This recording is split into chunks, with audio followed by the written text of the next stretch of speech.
Chapter 4907. The young lady's words were filled with provocation. That long and narrow eyes were also filled with provocation. How could Chinga not hear it and not understand it? And she could hear it and understand it. How could DMO Xian not understand it? But DMO Xian lowered his eyes and stared at the young lady in front of him, like a cat protecting its food, stretching out its sharp claws to block him. That bright and flamboyant, absolutely stunning face. It was deeply reflected in his eyes. The young lady's actions had deeply pleased DMO Xian. The man's eyes were filled with tenderness and tenderness. His entire person seemed much gentler. Qing Ji's line of sight was fixed on DMO Xian, looking at the man's obvious joyful expression.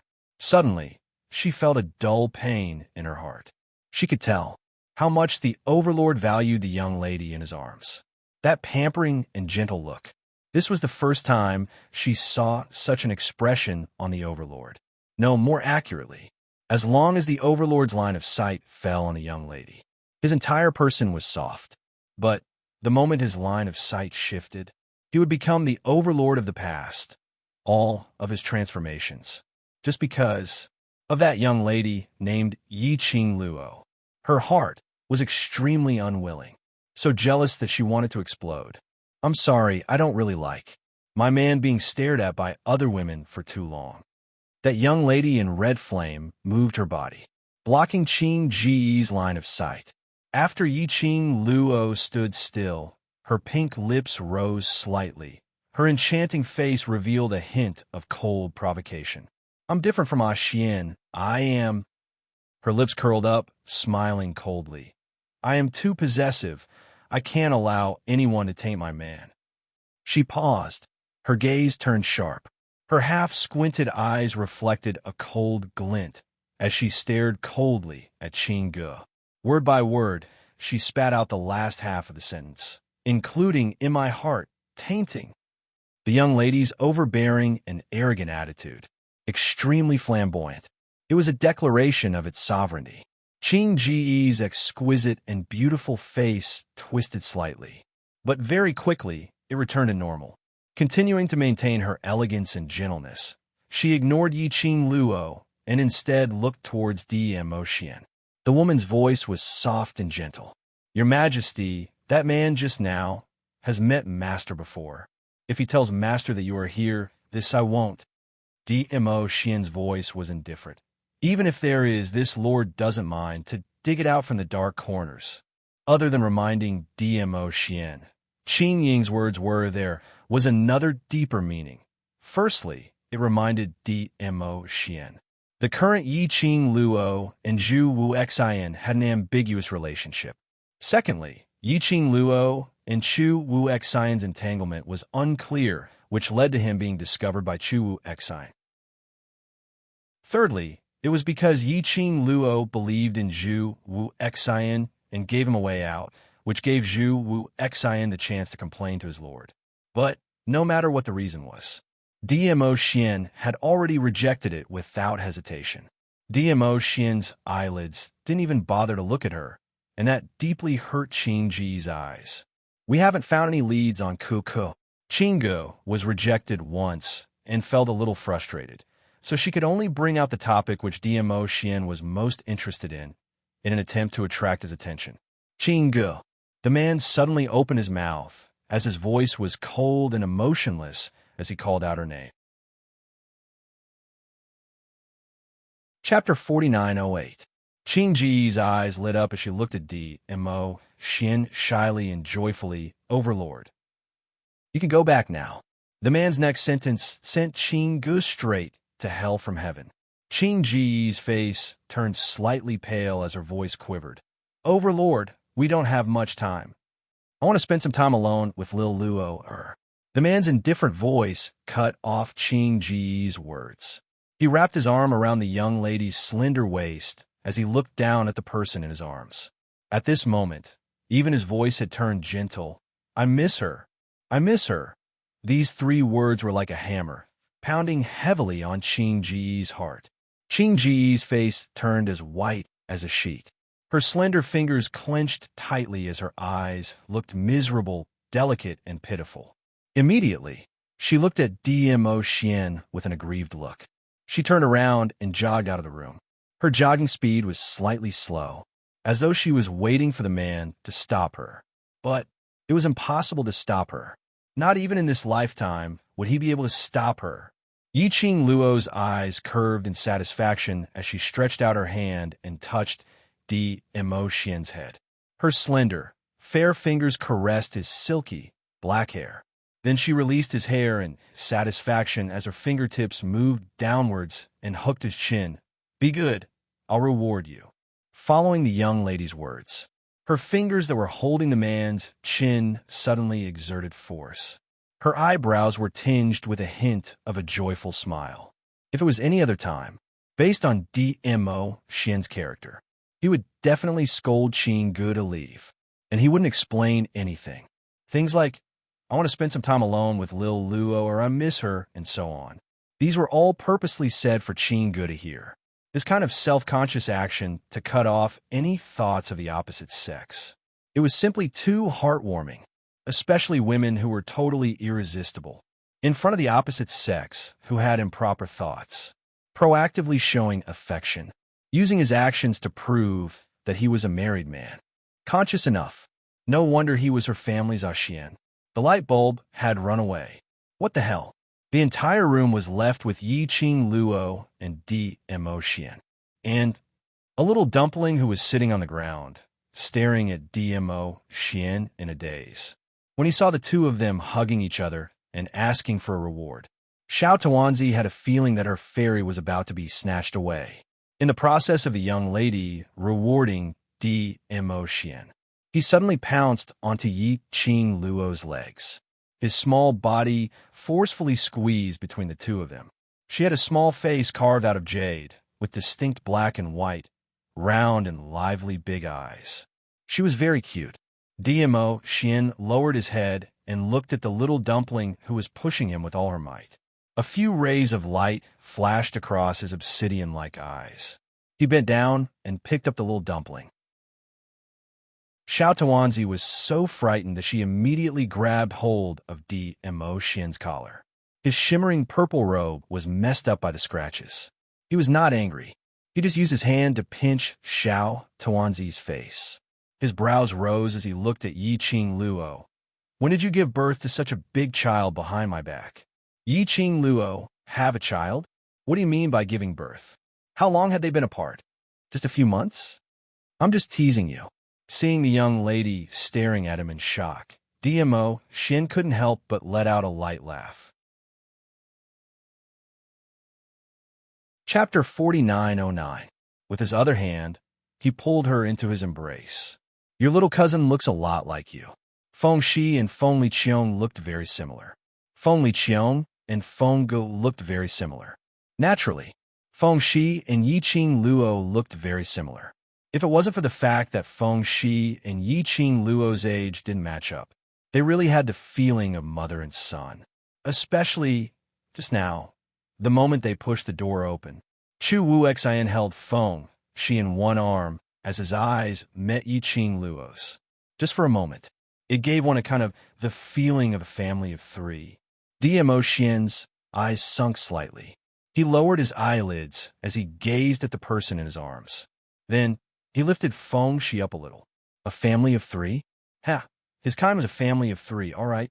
Dmo Xian's complicated inner thoughts. Yiqing Luo didn't sense it. Her attention was focused on another point. The young lady lifted her head in his arms as her narrow eyes widened and stared at Dmo Xian. "You know he's my cousin? You really knew that I'm in the Feng family in the God Realm, right?" Dmo Xian remained silent for a moment as he spat out a word. You're in the God Realm, and you know where I am. Why didn't you look for me?" Yiqing Luo tugged his ear as she grumbled fiercely. "Do you know that the main reason why I agreed to the reunion banquet is I know?" The man's large palm held the young lady's fair hand. A low and gentle voice interrupted Yiqing Luo's words. "I know. You want to use the reunion banquet to tell me where you are." Yiqing Luo struggled against his hand as she snorted. "Since you know, why didn't you come?" "Not only did you not come, You're even hiding here secretly with that beautiful Miss Chingu, a lone man and a lone woman, lovey-dovey. Tell me the truth. Are you up to something behind my back?" The young lady's fair fingers poked his chest fiercely. DMO Xian's unique daintiness was displayed. In front of outsiders, the young girl was ostentatious and bright, but in front of him, she was like a cunning cat, smart and cute. This made DMO Xian's eyes to be filled with a faint smile. His beautiful thin lips were frivolous, and his low and mellow voice entered her ears leisurely. "Because I know that you are safe in the Feng family." "Safe my ass. That little uncle of mine has set his sights on me." Yiqing Luo didn't believe that he didn't know what had happened between her and Feng Liqiong when she was in the Feng family. "Because my little Luo is very smart." The man caught her little hand that was poking around. "Most importantly, I believe that little uncle of yours won't really bear to hurt you." Yiqing Luo's brows rose. "How much do you know?" DMO Xian smiled without saying a word. As soon as he put on this pose, he did not intend to answer her question. Yiqing Luo couldn't be bothered to probe further. Her little hand hooked his finger and played with it. "You're indeed the overlord.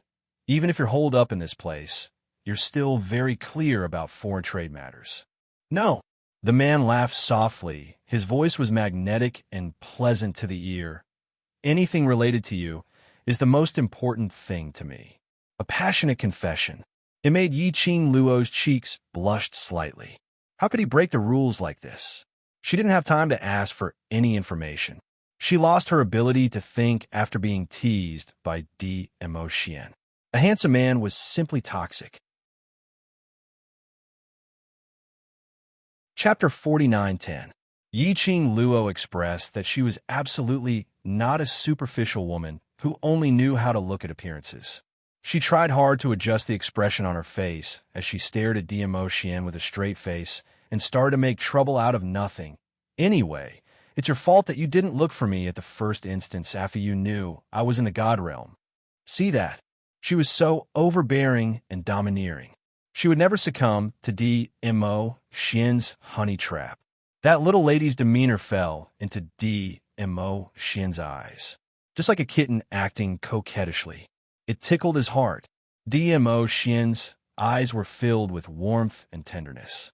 His mellow voice was extremely pampering. "Yes, it's my fault. There won't be a next time."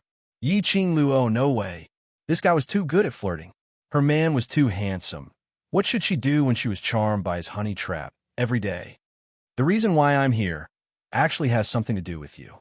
DMO Xian carried Feng Shi and placed her on the bed.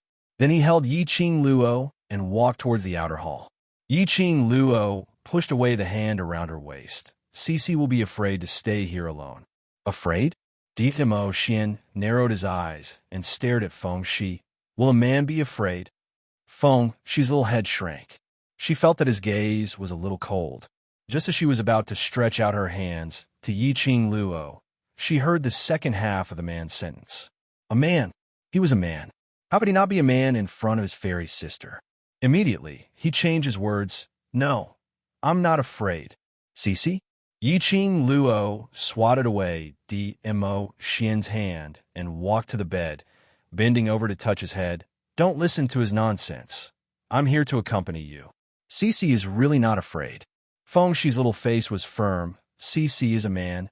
I'm not afraid to sleep alone." Saying that, the little girl obediently pulled the quilt over, lay down, covered herself, and closed her eyes. Her obedient look was very cute. "All right."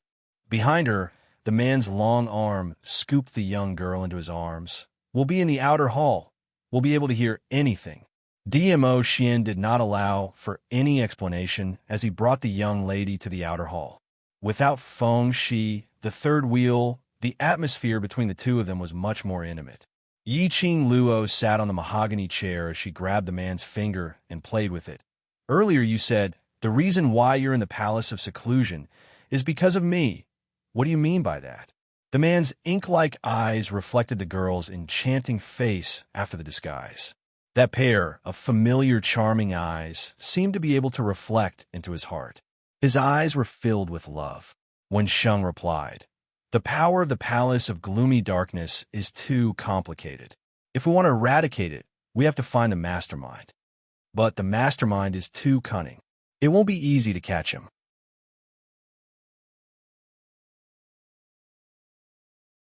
Chapter 49:11. Yiqing Luo regained her senses from her deep thoughts as she glanced sideways at Dmo Xian. Her little face was still pretending to pout coquettishly. Then, what has this got to do with you and that woman hiding here quietly? Dmo Xian laughed lightly. Initially, when I want to send the Azure Aqua threads back to you, I received news from the Imperial Palace that I've been investigating. His slender fingers gently touched the little face of the girl who was pretending to be angry. So, I went temporarily. Yiqing Luo grabbed his hand. You found out the motive of the mastermind behind the secluded palace? For what he had said before, Yiqing Luo deduced it. Dmo Xian nodded. Moreover, that motive is related to you. He leaned over slightly. His deep, inky pupils were fixated on Yiqing Luo without blinking. His eyes were very solemn. Under the night sky, it shone with a cold light. The people behind the gloomy palace are looking for a place. It said that as long as we find that place, we'll be able to obtain the treasures within. Yiqing Luo. Why did this rumor sound so fake? It felt like some kind of scam organization was spreading unhealthy thoughts here. We want to build a harmonious society, to be a prosperous, strong, democratic, civilized people. This kind of baseless rumor could not be believed. Dmo Xian looked at the young lady's rich expression and couldn't help but curl his thin lips. He continued, there's still the second half. Yiqing Luo tried to probe. The one who gets the treasure gets the world. Dmo Xian didn't expect Yiqing Luo to know about it. He remained silent for a moment and nodded. Yiqing Luo. The world I'm talking about here doesn't just refer to the God realm. Dmo Xian pondered for a moment as his eyes darkened. If we were to let all the big realms in this world merge back together, the world will definitely be in chaos. Do you believe that there's such a treasure? Yiqing Luo suddenly asked. Dmo Xian replied without any hesitation. I don't believe you. I don't believe it either. Yiqing Luo lowered her eyes. There are at least 20 to 30 realms in the world, if not 10. Even if you have the ability, you don't have the life to control it. Everything in the world had a balanced law of survival. If all the realms were to be united, how should the people of the major universes, big or small, with different abilities, levels, habits, and priorities, be controlled? Eventually, there would be chaos. But the mastermind behind the Nether Palace believed it. Dmo Xian's eyes deepened. Moreover, this treasure indeed exists. Exist? Yiqing Luo's brows rose. You set up this base in the Palace of Secluded Darkness just to investigate the location of that treasure. Dmo Xian's eyes softened even more. His eyes filled with smiles. His girl was really smart. It was only a few words. He had already guessed the gist of it. He held the young girl's fair and delicate hand. Even if this treasure can't take over the entire world, it shouldn't be a problem to take over the entire God realm. Once the mastermind behind the Palace of Gloomy Darkness takes over the God realm, it won't be long before the destruction of the other realms. Yiqing Luo's vision had not been focused at all, as it was fixated on their hands, which were interlocked. Looking at the intertwined fingers of the two of them, she muttered to herself for some time. When she opened her mouth again, the expression on her face had already changed into a solemn and serious one. The place which the mastermind is looking for, don't tell me, has something to do with me? Chapter 49:12. Ever since Nirvana Realm, Palace of Darkness had been finding trouble with me, trying to control me. The person behind the scenes needs me to find that place, right? In Yiqing Luo's mind, she rearranged all the connections. Her thoughts became clearer and clearer. Palace of Darkness's mastermind's motive, is it related to my mother, the Emperor of God Emperors? When this guess was set out, Dmo Xian's smile deepened. He hooked the young lady's fair fingers lightly. His voice was clear. Lil Luo is so smart. His words indirectly admitted that everything she had guessed was true. Yiqing Luo's long lashes drooped slightly. Her eyes were a little faint, so, what you said, the place that Palace of Darkness is looking for is my mother's, which is also the Emperor of God Emperor's tomb, right?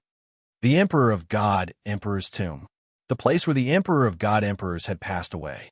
That was where the treasures were buried. Any one of them was enough to stir up the various realms. It indeed could be called as a treasure. After all, the former Emperor of God Emperor's power, and whatever they had when they were alive, they were all God relics. If one were to talk about the real motive of Palace of Darkness Mastermind, it was to find the Emperor of God Emperor's tomb, to obtain the Emperor of God Emperor's belongings. Everything that had happened before could be explained. No wonder. Over at Palace of Darkness, she would always be able to see that stone wall, which had her mother's totem carved on it.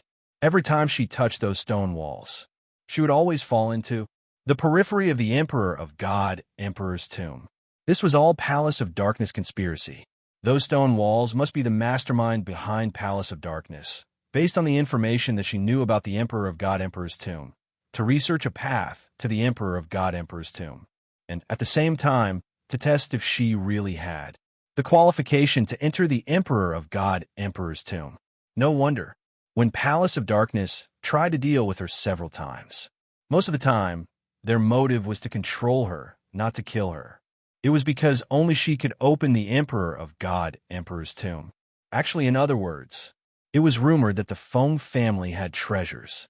This sentence was not fake, because the so-called precious treasure. She was the one who knew about the Divine Emperor's grave and entered it. Mysterious flame. W diagram. It was a map of the Divine Emperor's tomb. What the mastermind of Gloomy Palace wanted was the mystic flames W diagram. What Feng Liqiong wanted, the so-called treasure of the Feng family, was probably the Xinyan W diagram. Apart from a map, there's also the method to enter the tomb of the Divine Emperor. It's also extremely complicated. Even that person from the Palace of Gloomy Darkness doesn't have a clue. Dmo Xian didn't refute Yiqing Luo's guess as he gently embraced her in his arms, but I'm guessing that the biggest key should still be you. After thinking through all these things, Yiqing Luo's feelings were rather complicated. Her head was pressed against the man's chest, feeling the warmth from his body. His cold body and uneasy heart gradually calmed down.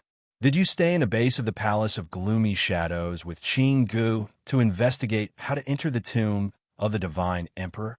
No wonder when she peeped outside Qing Ji's room.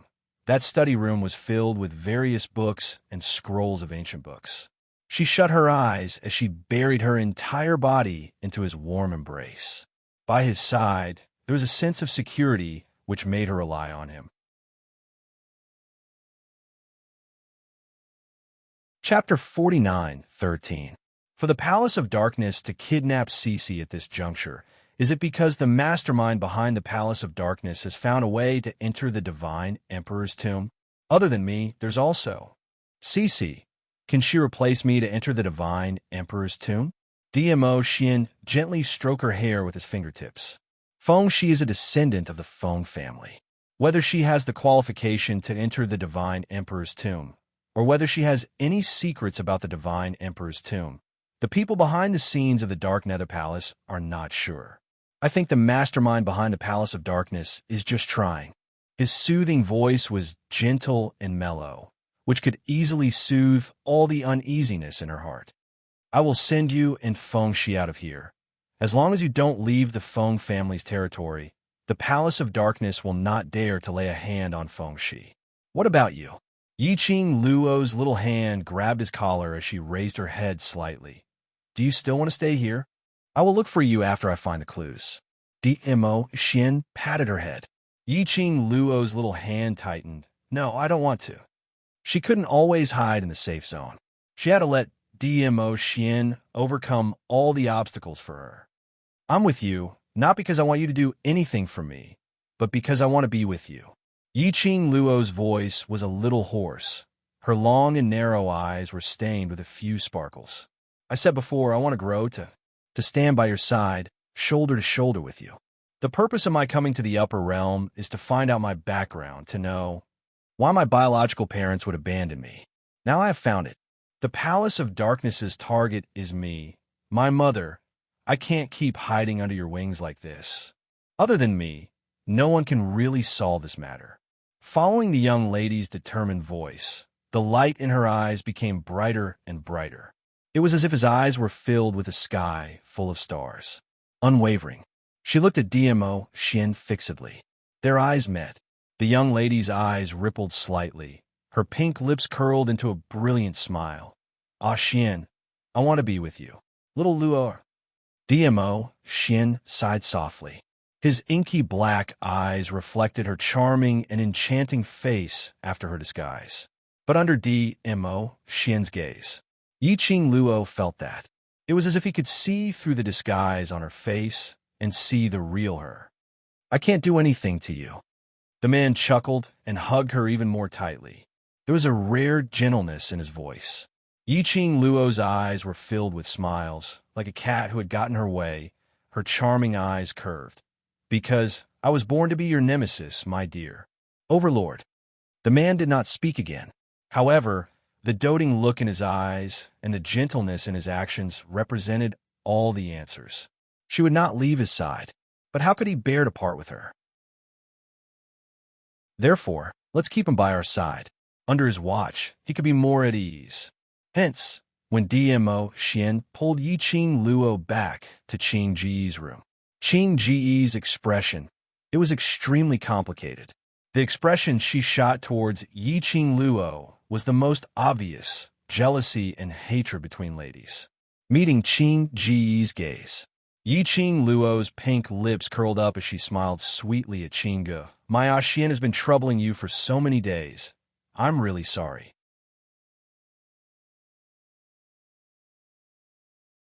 Chapter 49:14. Qing Ji's expression darkened slightly.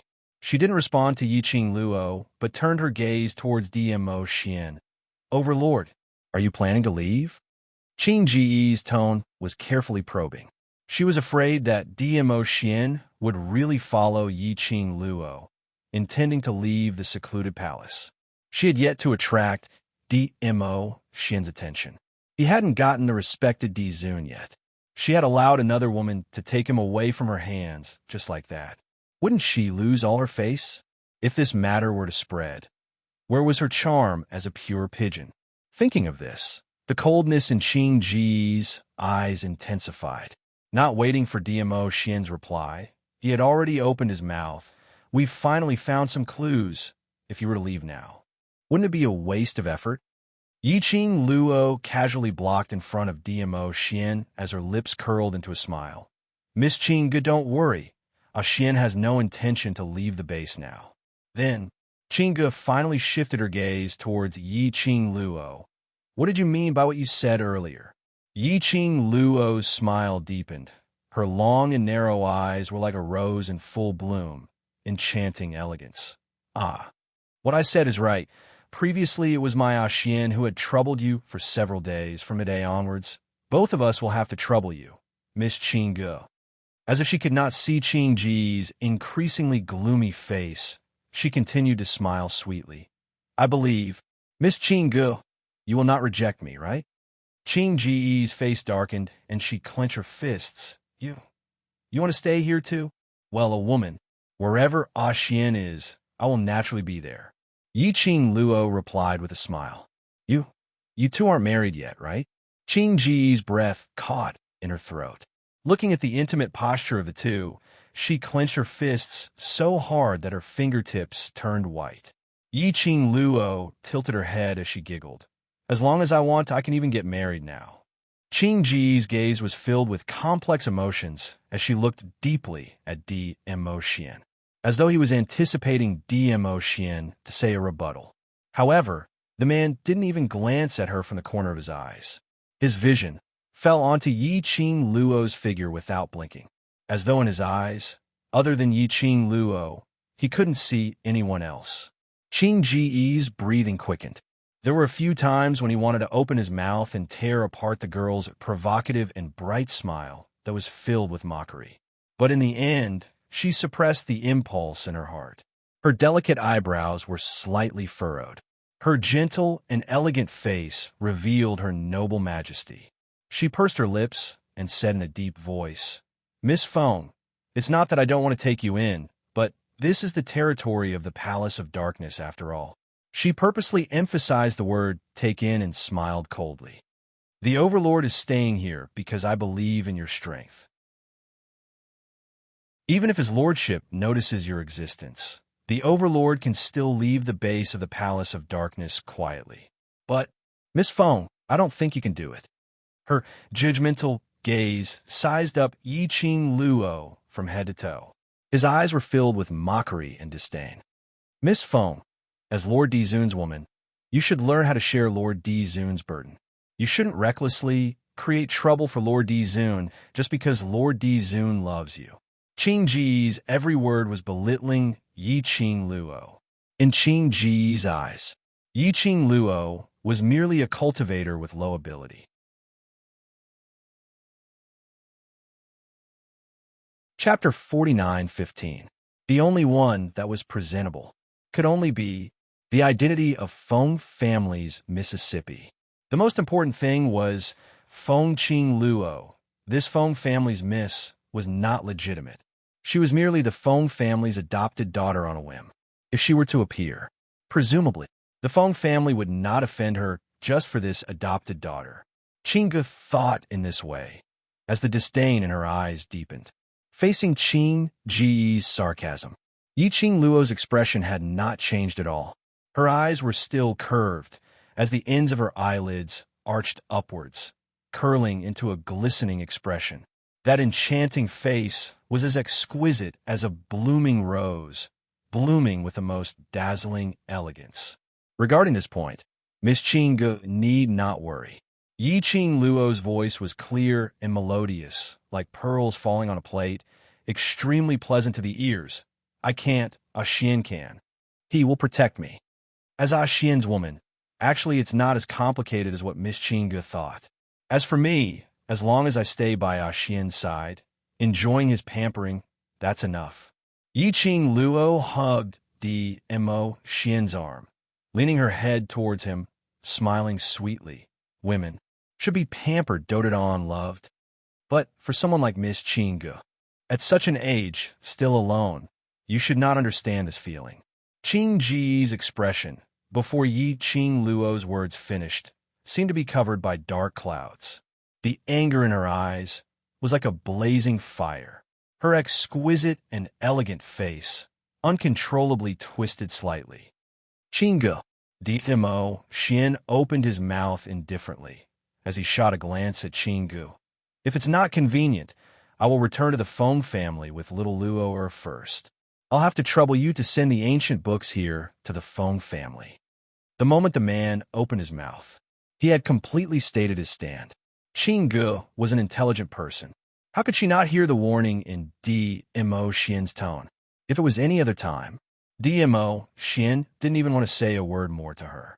These few days in Xian's base, the words he said probably did not exceed 10 sentences. But today, the words he said exceeded the sum of all the words he said these few days. However, all of this was for the sake of that girl. A complicated light flickered in Qing Ji's eyes. From the bottom of her heart, the thought of obtaining Xian seemed to have taken root and sprouted, twining around her body and mind. The more he behaved this way, the more she wanted him. Such a perfect and outstanding man. It should belong to her. How could that Miss Feng of the Feng family compare with her? You want to stay here? That's great. Let Feng Qing Luo witness with her own eyes how her man, little by little, sank into her land of gentleness. When Qingge looked up again, her expression was once again elegant and gentle. Her cherry lips curled up, and her beautiful eyes focused. "My lord won't be here today, so it's not inconvenient. Since the Overlord has no objections, I naturally have no objections." She looked at Yi-Ching Luo. "Miss Feng, then please stay here and stay well." "Thank you, Miss Qingge." Yi-Ching Luo's smile did not diminish. Following that, She raised her head and looked at Dmo Xian, displaying her lovable charm to the extreme. Ah Xian, which room are you staying in? Bring me there to rest. Saying that, both her hands hooked onto the man's neck, and with a leap, she jumped into his arms. The man naturally wrapped his arms around her waist to prevent her from falling. The action between the two of them seemed as though they had rehearsed it countless of times. It had already formed into their exclusive tacit understanding.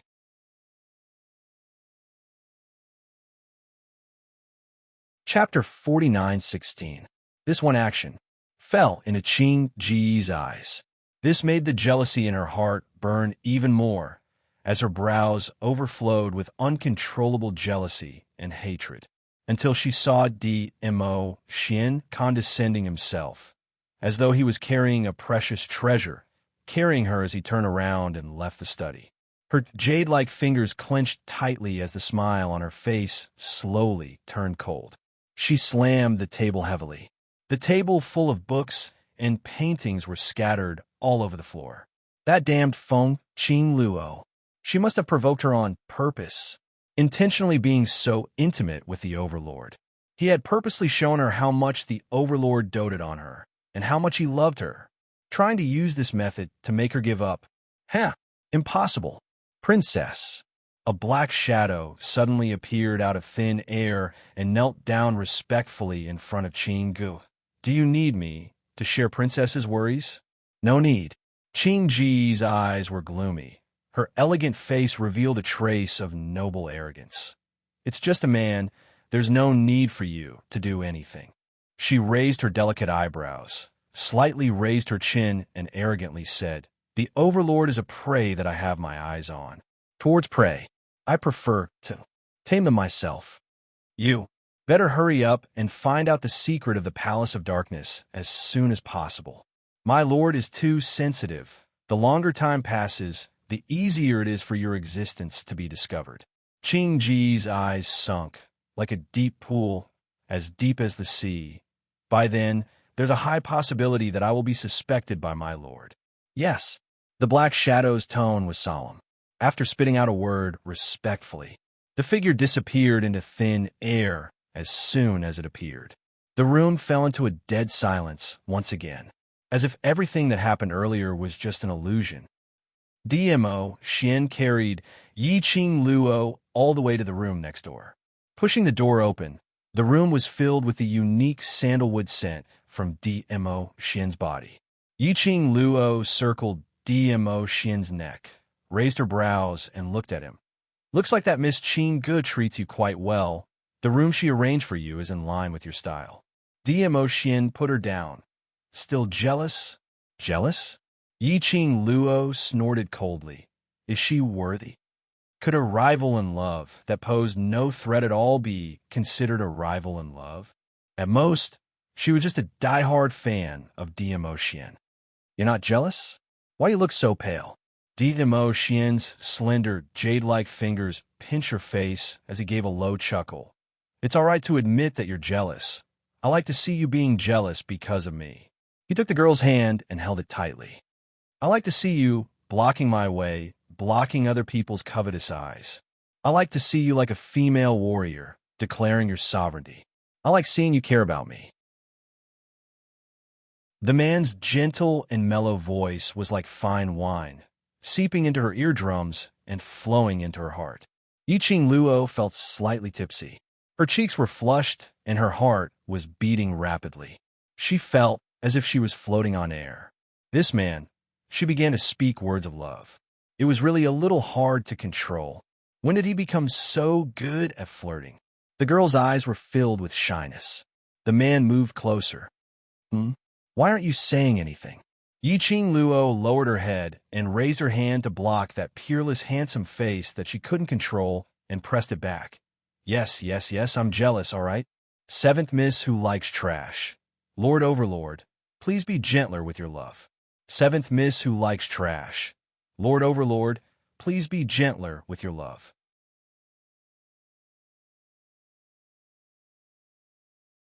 Chapter 49:17. Her outstretched hand. She was held by the man's large palm. Beside her ear was his deep, husky, and mellow laughter. It made Yi Qing Luo's heart itch. She pushed him away and jumped onto the bed. Leaning against the headboard, she hugged her knees and glared at him. In times of crisis, we need to build a harmonious socialism. Prosperity, democracy, literacy, harmony, freedom. Stop flirting with me. Socialist core values do not allow it. Emotion. There was a faint melancholy that he didn't know where to start from. Yi Qing Luo put on a serious face. That Qingge, can you really trust her? Emotion sat down beside her. There's no need to believe me. I just need her position in the Palace of Nethergloom to make it easier for me to move around. I think there's something about her that makes me feel very uncomfortable. Yi Qing Luo shifted her body over and leaned on him. It's better to be careful. If your honey trap fails and she bites back, we'll be in deep trouble. Xian's thin lips curled up frivolously as he glanced sideways at her and pinched her little face. My little Luo, is really getting more and more powerful. Yi Qing Luo grabbed his hand. You've long sensed it? Yes. Xian held her little hand and pinched in his palm. Her motive should be the same as the person behind the Nether Palace. We don't have to interfere. Sit on top of the mountain and watch the tigers fight. Yi Qing Luo raised her brows as her pink lips curled into a teasing smile. Are we going to sit back and reap the benefits? Xian's fingers, which were pinching her little hand, paused as he looked at her solemnly. You can sit on the mountain and watch the tigers fight, but don't think of reaping the benefits of the fishermen. You don't have to care about the dispute between the two forces. Yi Qing Luo didn't ask why, as her long and narrow eyes narrowed slightly. Then what about you? Xian froze for a moment and pulled her in his arms. Don't worry about me. I won't do things that I'm not sure of. That is to say, you will participate in their dispute. Yi Qing Luo's head leaned against his chest. Her voice didn't reveal much emotion. Xian's arms tightened, because I have no choice but to interfere. She could hear the hoarseness and nervousness in a man's voice. She reached out and circled his waist. She pressed her face against his chest. He listened to the heartbeat in his ears. She sighed softly and said, But do you think this is something that I cannot participate in just because I don't want to? Xian was silent. Yi Qing Luo's little head arched slightly. Xian, if their motive is all for the God Emperor's tomb, then there's absolutely no lack of me. As my mother's daughter, this is my unavoidable fate. Xian, I know, you will definitely protect me, so I'm not worried at all. The man's low sigh floated down from above. The two of them hugged each other and did not speak again. The next day, calculating the time, it should be morning. The base of the Palace of Darkness was still dark. Outside the door, a large red lantern flickered and emitted an extremely faint light. Under the darkness, a ray of light approached from afar and stopped at the door of the room. An elegant and pleasant voice came from the door. Lord Dizun, can you get up now? I asked the kitchen to prepare some of your favorite breakfast dishes. Yi Qing Luo's charming eyes rose as she looked at Xian without blinking. The young lady's death stare made Xian's body stiffen. Just as he was about to reject her, the young lady's soft voice rang first. Miss Qingge has the heart. Then I'll have to trouble Miss Qingge to send the breakfast in. Seventh Miss who likes trash. Lord Dizun, please be gentler with your love for everyone to collect. Seventh Miss who likes trash. Lord Dizun, please be gentler with your love for me.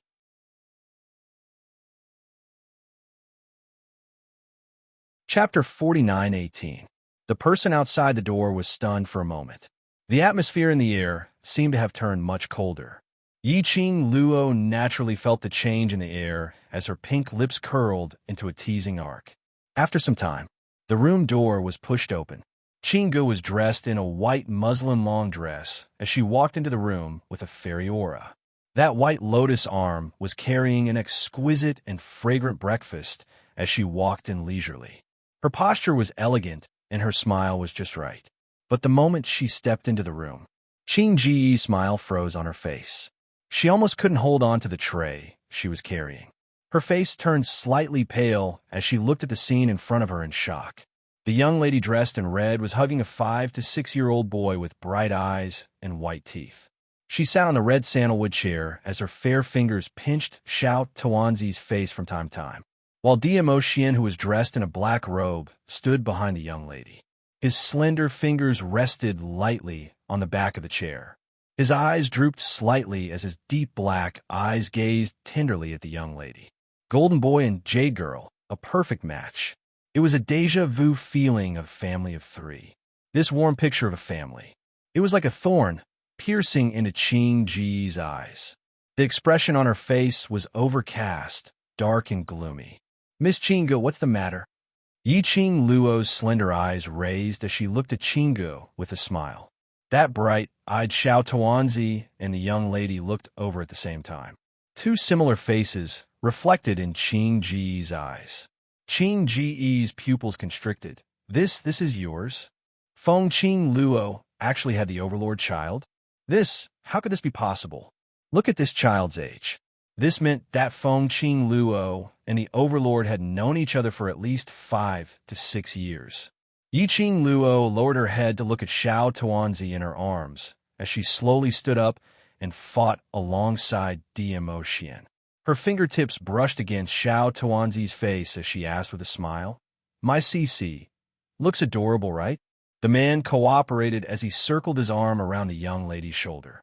It was also an indirect acknowledgement that they were a family of three. Qingge held her breath and stiffened. She placed the tray on the mahogany table and smiled in disbelief. This child looks very much like Miss Feng. Of course. After all, he was her little uncle's biological son. After all, he looked very similar to her mother. But when Qingge heard this, she was stunned. It was a disguised admission. She and this little ball were indeed mother and son, because only a mother and a son would look alike. "You guys eat slowly. I still have something to do, so I'll be leaving first." After saying this, Qingge turned around and left the room with a stiff body. Yi Qing Luo placed the little dumpling on the chair and placed the breakfast in front of him while raising her eyes to look at DMO Xian. Did she misunderstand something? Let her be. DMO Xian didn't really care. Yi Qing Luo pulled DMO Xian along and sat down by the side. DMO Xian looked at the gentle and attentive young lady taking care of Feng Shi as she ate, which made him think, if in the future Lil Luo also had a child that belonged to the two of them, Lil Luo would definitely be a very good mother. Child end of this chapter. Trash 7th Young Miss. Overlord, please be gentle. Trash 7th Young Miss. Overlord, please be gentle.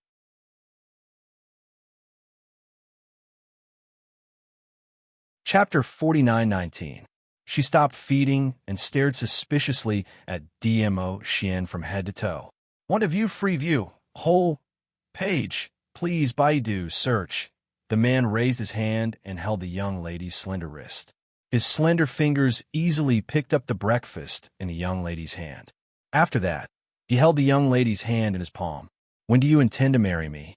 He stared at her eyes and asked seriously word by word. Yi Qing Luo. So exciting early in the morning? DMO Xian's eyes were clear. His peerlessly handsome face was like a god. "I also want to have a child with you." His gaze slowly slid down to Yi Qing Luo's stomach. Yi Qing Luo. She had just woken up and started dreaming. DMO Xian's long arm suddenly exerted force. The young lady was immediately brought into his arms. This action, Yi Qing Luo had yet to react. She bumped into Feng Shi and fell into DMO Xian's arms. Luckily, Feng Shi's reaction was fast, and she immediately stabilized herself when she fell off the chair. Shi, are you all right?" Yi Qing Luo immediately pried DMO Xian's hand away and held Feng Shi's shoulder as she sized him up. Feng Shi shook her little head and blinked her clear eyes as she looked at DMO Xian timidly, as though she was afraid of something.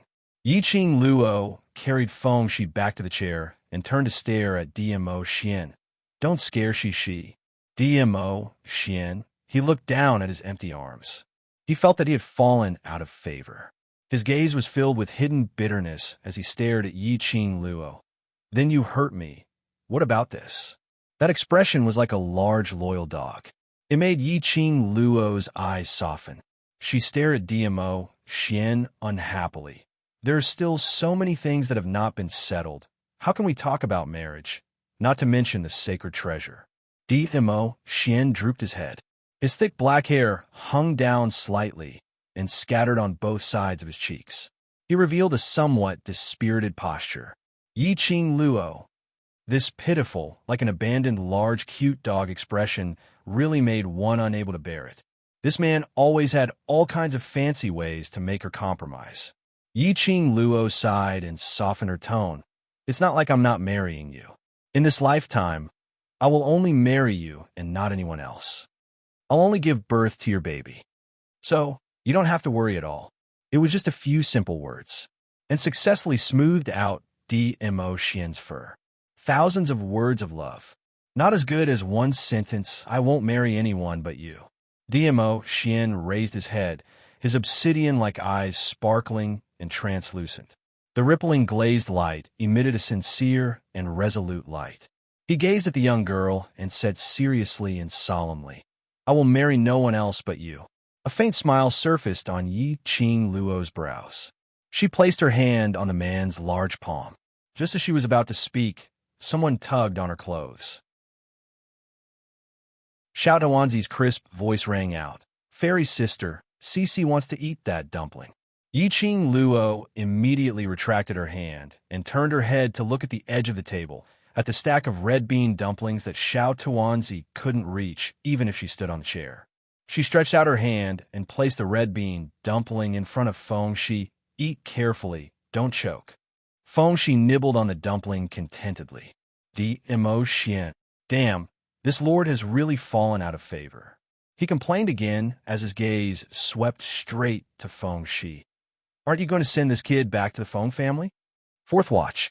End of this chapter. Waste 7th miss. Overlord, be gentle with your love. Waste 7th miss.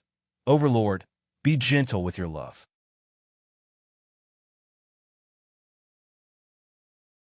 Chapter 49-20. Yi Qing Luo poured a cup of water for Feng Shi before looking at DMO Xian. The entrance is guarded tightly by the disciples of secluded palace. There's no way out. If possible, she wanted to send Feng Shi back to the Feng family first. After all, Feng Shi was staying here. It was an additional layer of danger. Furthermore, she wanted to take the opportunity to return to inform her grandfather that she was safe, to prevent him from letting his imagination run wild at home. And Feng Liqiang's side would also alert the enemy. But this secluded palace base, it was easy to enter but hard to leave, especially under the premise that she and Feng Shi were discovered. Wanting to leave was as difficult as ascending to heaven. DMO Xian's body leaned against the back of the chair. His peerless brows were filled with laziness, which made that elegant and handsome face even more unbridled. Lil Luo, or must have forgotten. There's still me? Yi Qing Luo's eyes lit up. That's right, her dear Xian. It should be easy for him to leave the secluded palace base. She couldn't. There was still Xian, looking at the man's arrogant look. How could Yi Qing Luo not understand what he was thinking? The young lady stood up slowly. Her fiery red dress fluttered and a blooming rose spun in midair. She had already walked past Feng Shi and stood next to DMO Xian. Two slender fair hands were placed on his shoulders as she leaned slightly and smiled. Then, I'll have to trouble my dear Xian. DMO Xian raised his brows lazily as his beautiful thin lips curled upwards, giving a devilish smile. Why? You only remember that I'm your dear husband when you need me? Every moment and every second, I'm thinking of Xian. Yi Qing Luo's voice was soft and tender as she bent over slightly, leaning on his body. Ha! The man scoffed. A woman's mouth is a liar. Yi Qing Luo. Where did her Xian learn this sentence from? Her Xian actually learned bad things. If it wasn't for the fact that she kept the core values of socialism in mind, she would have used her big move. Yi Qing Luo took a deep breath as her little hand pinched the man's face, changing her big move to a small move, Don't tell me you wish for me to carry a little dumpling every day and accompany you by your side. The emotion. No, he didn't want to. It was rare to meet Lil Luo again. He only wanted to be with Lil Luo at all times. I don't want to fall out of favor. So, I'll have to trouble you to send Cece back to the Feng family. Yiqing Luo's eyes curved into a crescent shape. At the same time, pass a message to maternal grandfather so that he can be at ease. DMO, Xian stared at Yiqing Luo's crafty, smiling face. With a flip of his hand, he pulled her into his embrace. His chin rested on her head. The voice that floated down was filled with a deep sense of helplessness. You've got me, haven't you? Yiqing Luo gave an innocent and harmless smile as she blinked her eyes and spoke seriously. My grandfather is very concerned about the man I've taken a fancy to. So when you send Cece off, you'd better put on a good performance if you can't get past my grandfather. Get married? Have a baby? This isn't something you can do with that. The girl patted his shoulder with a serious expression. I believe that my Xian is the best. Tinga knocked on the door once again. Yiqing Luo looked outside the door at that graceful figure as her lips curled into a smile with unknown meaning. She got up and opened the door. Miss Qinggu, what's the matter? When Qinggu saw Yiqing Luo, her expression turned gloomy for a moment. Her gaze went past Yiqing Luo and looked into the room. I remember, that child is the one Princess Ling Long is looking for, right?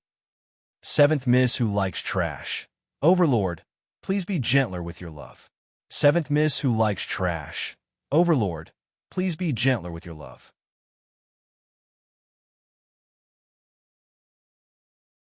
Chapter 49-21. After Qinggu went back, the more she thought about it, the more she felt that something was amiss. Feng Qing Luo looked no more than 15 or 16 years old. Feng family had announced to the outside world that she was 16 years old, and that child looked no different from 5 or 6 years old. How could he be the child of Feng Qing Luo and the Overlord? Qinggu recalled that Princess Ling Long had led the secluded palace's disciples and attendants to search for the person. She immediately understood. She immediately sent someone over to Princess Ling Long to find out. Then she knew everything. That child was the person Princess Ling Long was looking for. His identity was Feng family's young master, the biological son of the acting god emperor. His relationship with Feng Qing Luo was merely that of cousin brother. After clarifying all these, how could Qinggu still not understand? Feng Qing Luo, that little slut, was teasing her at such a young age. Not even married, yet she shamelessly impersonated herself and gave birth to the Overlord's child. Shameless. Qinggu was furious and annoyed, but she still had to maintain her elegant image. In this way, the attendant Xiao Qi, whom Princess Ling Long wanted to capture, it was probably Feng Qing Luo. If she were to inform Princess Ling Long about Feng Qing Luo and the Feng family's young master, Qing Ji's eyes flashed past a deep and obscure glint. Miss Qinggu only found out now. The young lady's clear voice interrupted Qing Ji's thoughts. I thought Miss Qinggu already knew about it. It sounded like a very normal sentence. However, Qinggu could always hear the sarcasm hidden in the laughter. Qing Ji's face sunk a little. The young lady was still smiling sweetly. Her narrow eyes curved, and the corner of her eyes outlined a little ripple, which made her enchanting face even more attractive. So, Miss Qinggu wants to tell Princess Ling Long? Yiqing Luo tilted her head, vividly displaying the young lady's innocence. This purity and innocence.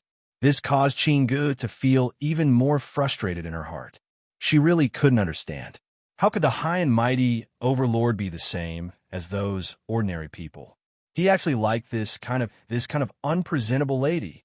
She thought that based on the Overlord's identity and status, those who were worthy to stand by his side must be iron-blooded, outstanding ability, and able to share the Overlord's worries. But not like this Feng Qing Luo. Apart from a slightly passable face, there was nothing else. What else was outstanding about it? The Overlord was actually such a shallow man? The more Qinggu thought about it, the more vicious her eyes became. She narrowed her beautiful eyes and sneered. Your suggestion is not bad. If I tell Princess Linglong, neither you nor the young master of the Feng family will live. I'm so scared. The girl pretended to be scared and patted her chest. Her long and thick eyelashes blinked. Then she changed the topic and smiled, but, Miss Qinggu, I'm afraid you've forgotten that I still have. Xian. She gently touched her chin with her slender fingers and smiled brightly. Before Princess Linglong came, Xian must have already brought us away from the base of the Palace of Darkness. The pigeon's original intention was to see the young girl panicking, but it didn't expect to be fed a mouthful of dog food instead. Was he showing off to her, provoking her? Wan Qinggu clenched her fists tightly. Her gaze swept across the room. Where's the overlord? He saw that I don't have a good appetite, so he went to prepare some food for me. Yi Qing Luo casually replied. Seventh Miss who likes trash. Overlord, please be gentler with your love. Seventh Miss who likes trash. Overlord, please be gentler with your love.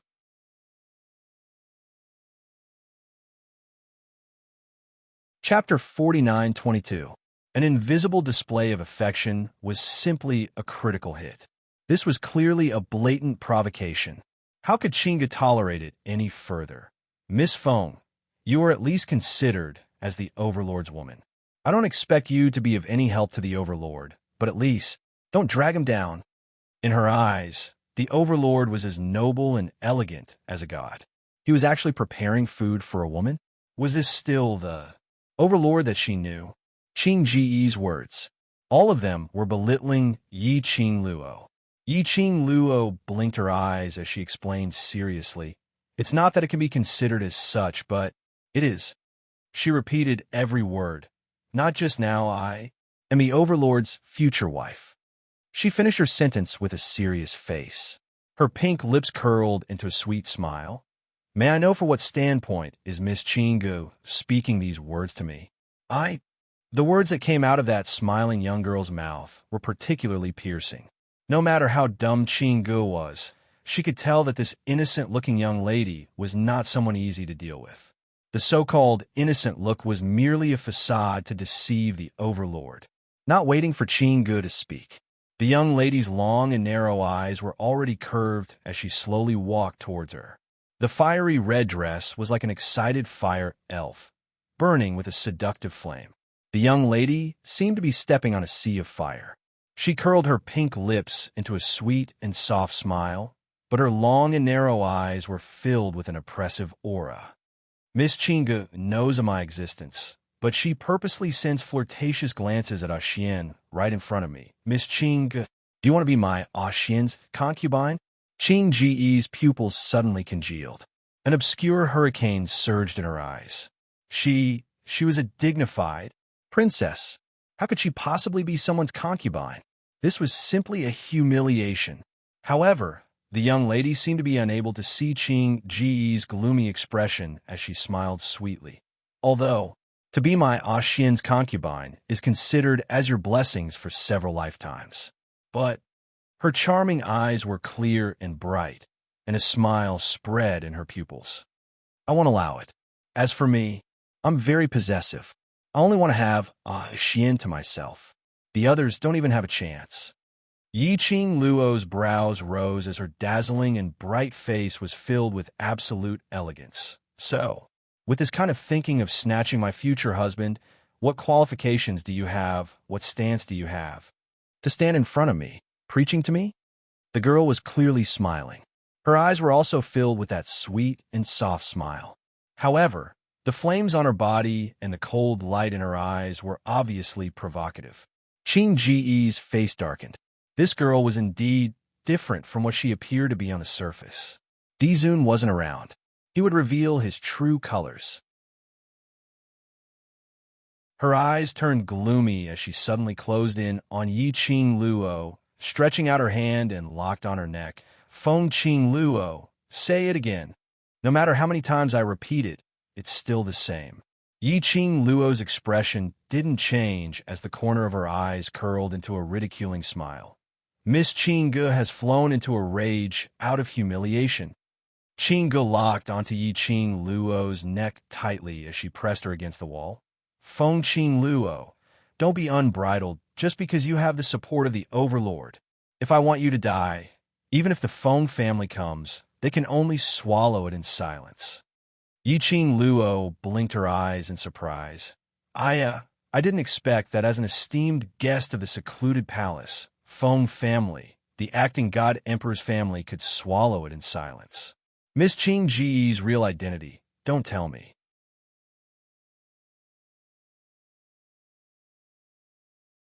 Chapter 49-23.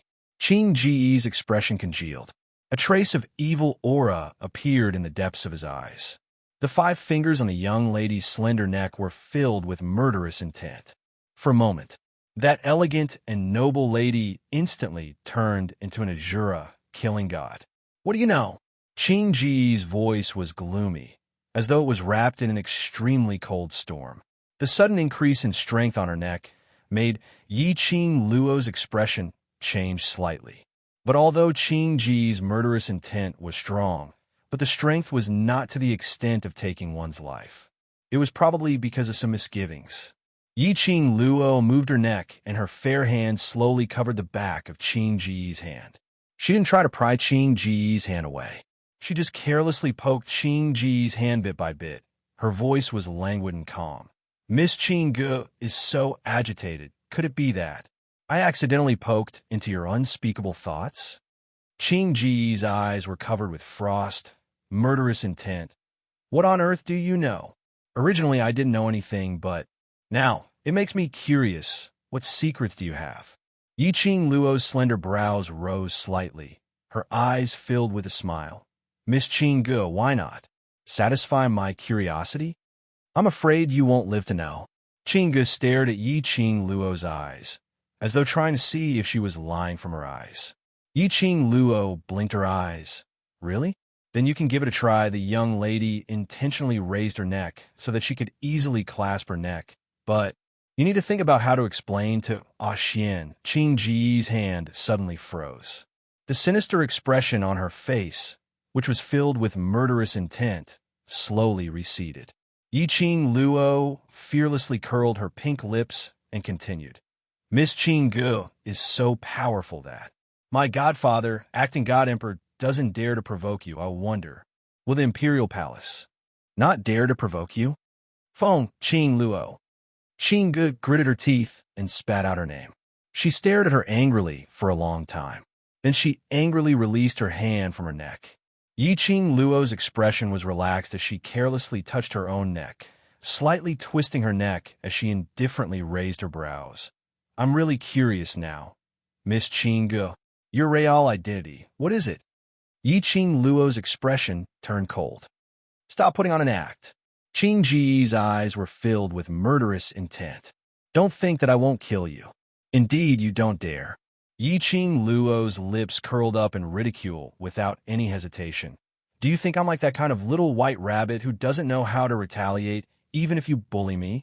Her fingertips gently brushed against her neck. On her jade-white neck that seemed to be giving off a velvet glow, the red mark from being pinched was really obvious. The corners of the young girl's lips curled into an evil smile, like a deadly and enchanting poppy that slowly bloomed. Miss Qingge, you have to be careful of your own body. Acting, Qingge snorted coldly, totally disregarding Yi Qing Luo's words. But when she spat out these 2 words, his head suddenly felt dizzy. It was as if a gorgeous flower was blooming in front of him. He staggered and stumbled, leaning against the wall before he could barely regain his balance. Qing Ji's face turned pale. What did you do to me? Since Miss Qingge treats me as your love rival, then you should understand your love rival well. Yi Qing Luo smiled warmly as she watched Qingge fall to the ground due to dizziness. Know yourself and know your enemy. Then you will always be victorious.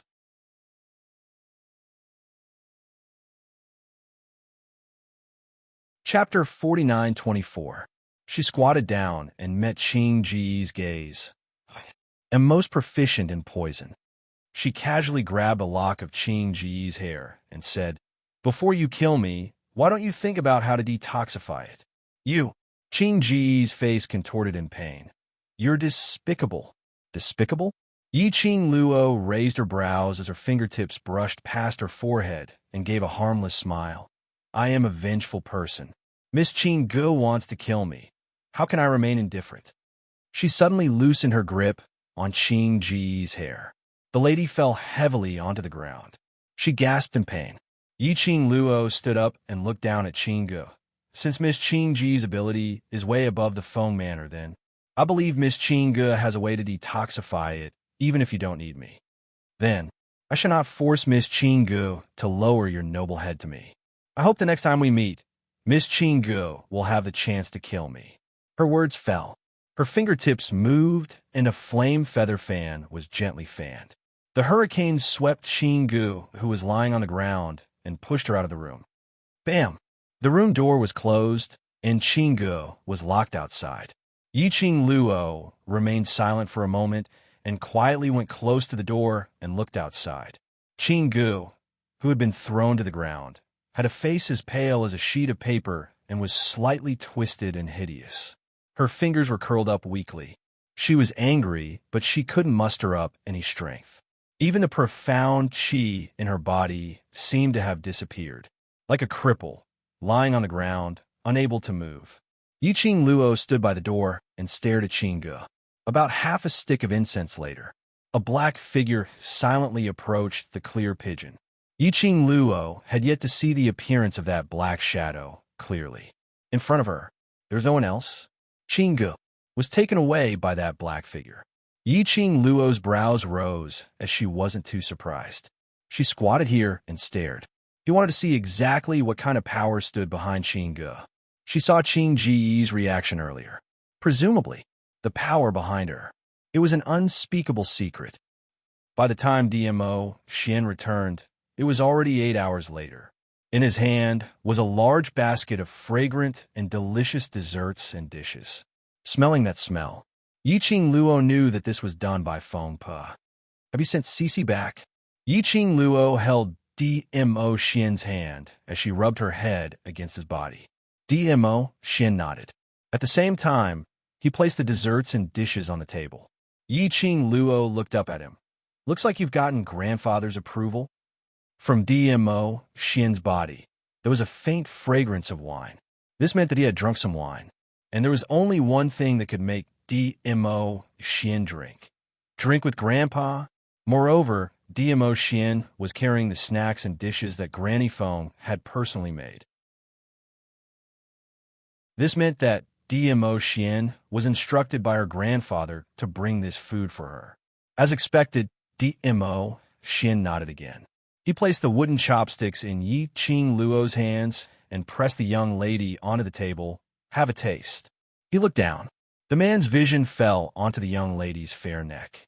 For a moment, the gentleman's eyes seemed to be gathering a storm as his eyes were covered with frost. "Your neck.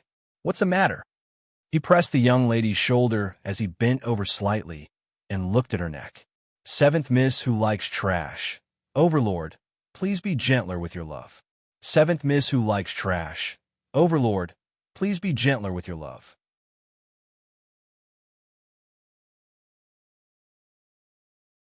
Chapter 49-25. The young lady's skin was exceptionally fair, so even the slightest trace was extremely clear and visible. "Is it Qing Gu?" The man's tone was slightly cold. Yi Qing Luo held his big palm and shook her head. "It's all right, it doesn't hurt." DMO Xian's eyes were filled with a thin layer of coldness. "How dare she lay her hands on you?" The man's low and hoarse voice was like a sharp ice needle. "Don't worry. She is after all the Overlord's woman. She will not be bullied in vain." Yi Qing Luo cupped his face with both hands. "She has already received her punishment." Her long and narrow eyes curved as she playfully blinked. "And I can confirm, the power behind her is indeed very mysterious." DMO Xian's emotions had not yet calmed down. Yi Qing Luo could only appease him first. After appeasing DMO Xian's anger, she then concisely told DMO Xian about her conversation with Qingge. DMO Xian's slender fingers gently stroked the mark on the young lady's neck, his eyes filled with heartache. Yiqing Luo smiled. It really doesn't hurt. She was worried about you, so she didn't dare to be ruthless. There will be no next time. DMO Xian's voice was hoarse. No matter where I go, I will tie you up and bring you along. Yiqing Luo's pink lips pouted. All right.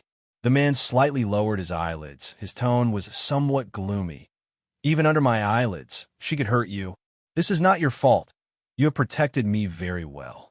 Yiqing Luo patted the man's back and changed the topic. What did you say to grandfather? Since he can bring me the pastries made by Granny Phone, does that mean grandfather agrees for us to be together? DMO Xian gently pulled her in his arms, his slender and strong arms, tightly wrapped around her waist. He asked us, when are we planning to get married? Yiqing Luo quietly and obediently nestled in his arms. Her curved, charming eyes were filled with dependence and tranquility. Grandfather is afraid that someone would snatch away his precious granddaughter. How did you do it? To make him acknowledge you? He even took the initiative to ask when you're going to marry me? DMO Xian's voice was clear. I told him I am willing to marry into his family. Yiqing Luo. She might have heard it wrongly. Listen to it again. I'm willing to marry into your family. The man unconditionally satisfied her request. Yiqing Luo. Are you crazy? Marry into his family? He was the great Dizun. He actually wanted to marry into her family? Wasn't this too damaging to his demeanor as a big shot? This was a little too much. I'm serious. DMO Xian lowered his eyes and looked into the girl's eyes. His obsidian eyes were filled with sincerity. As long as I can be with you, that's enough. Yiqing Luo's heart was like a colorful firework, exploding with a loud bang. Her porcelain white face was dyed crimson. Her enchanting eyes were filled with deep affection and seemed to contain endless gentleness. She curled her pink lips and stared at the man's obsidian eyes. She said word by word, Xian, I love you. There was only one sentence left in Yiqing Luo's mind. Love him, accompany him, unwavering. Yiqing Luo's arrival. She had directly replaced Qing Ji's position. Now the one accompanying DMO Xian to rummage through the ancient books in the study was Yiqing Luo. But perhaps Qingge was poisoned and didn't have the energy to run in front of the both of them. No one sent any meals to the both of them. But DMO Xian was around. As for the food, there was no need to worry about it. Time passed. A day had passed. Qingge had yet to appear. Yiqing Luo admired this woman's ability to endure pain. Seventh Miss who likes trash. Overlord, please be gentler with your love. Seventh Miss who likes trash. Overlord, please be gentler with your love.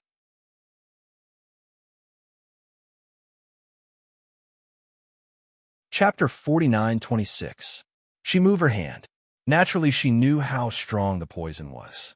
Qingge first felt weak and dizzy, but her consciousness was extremely clear.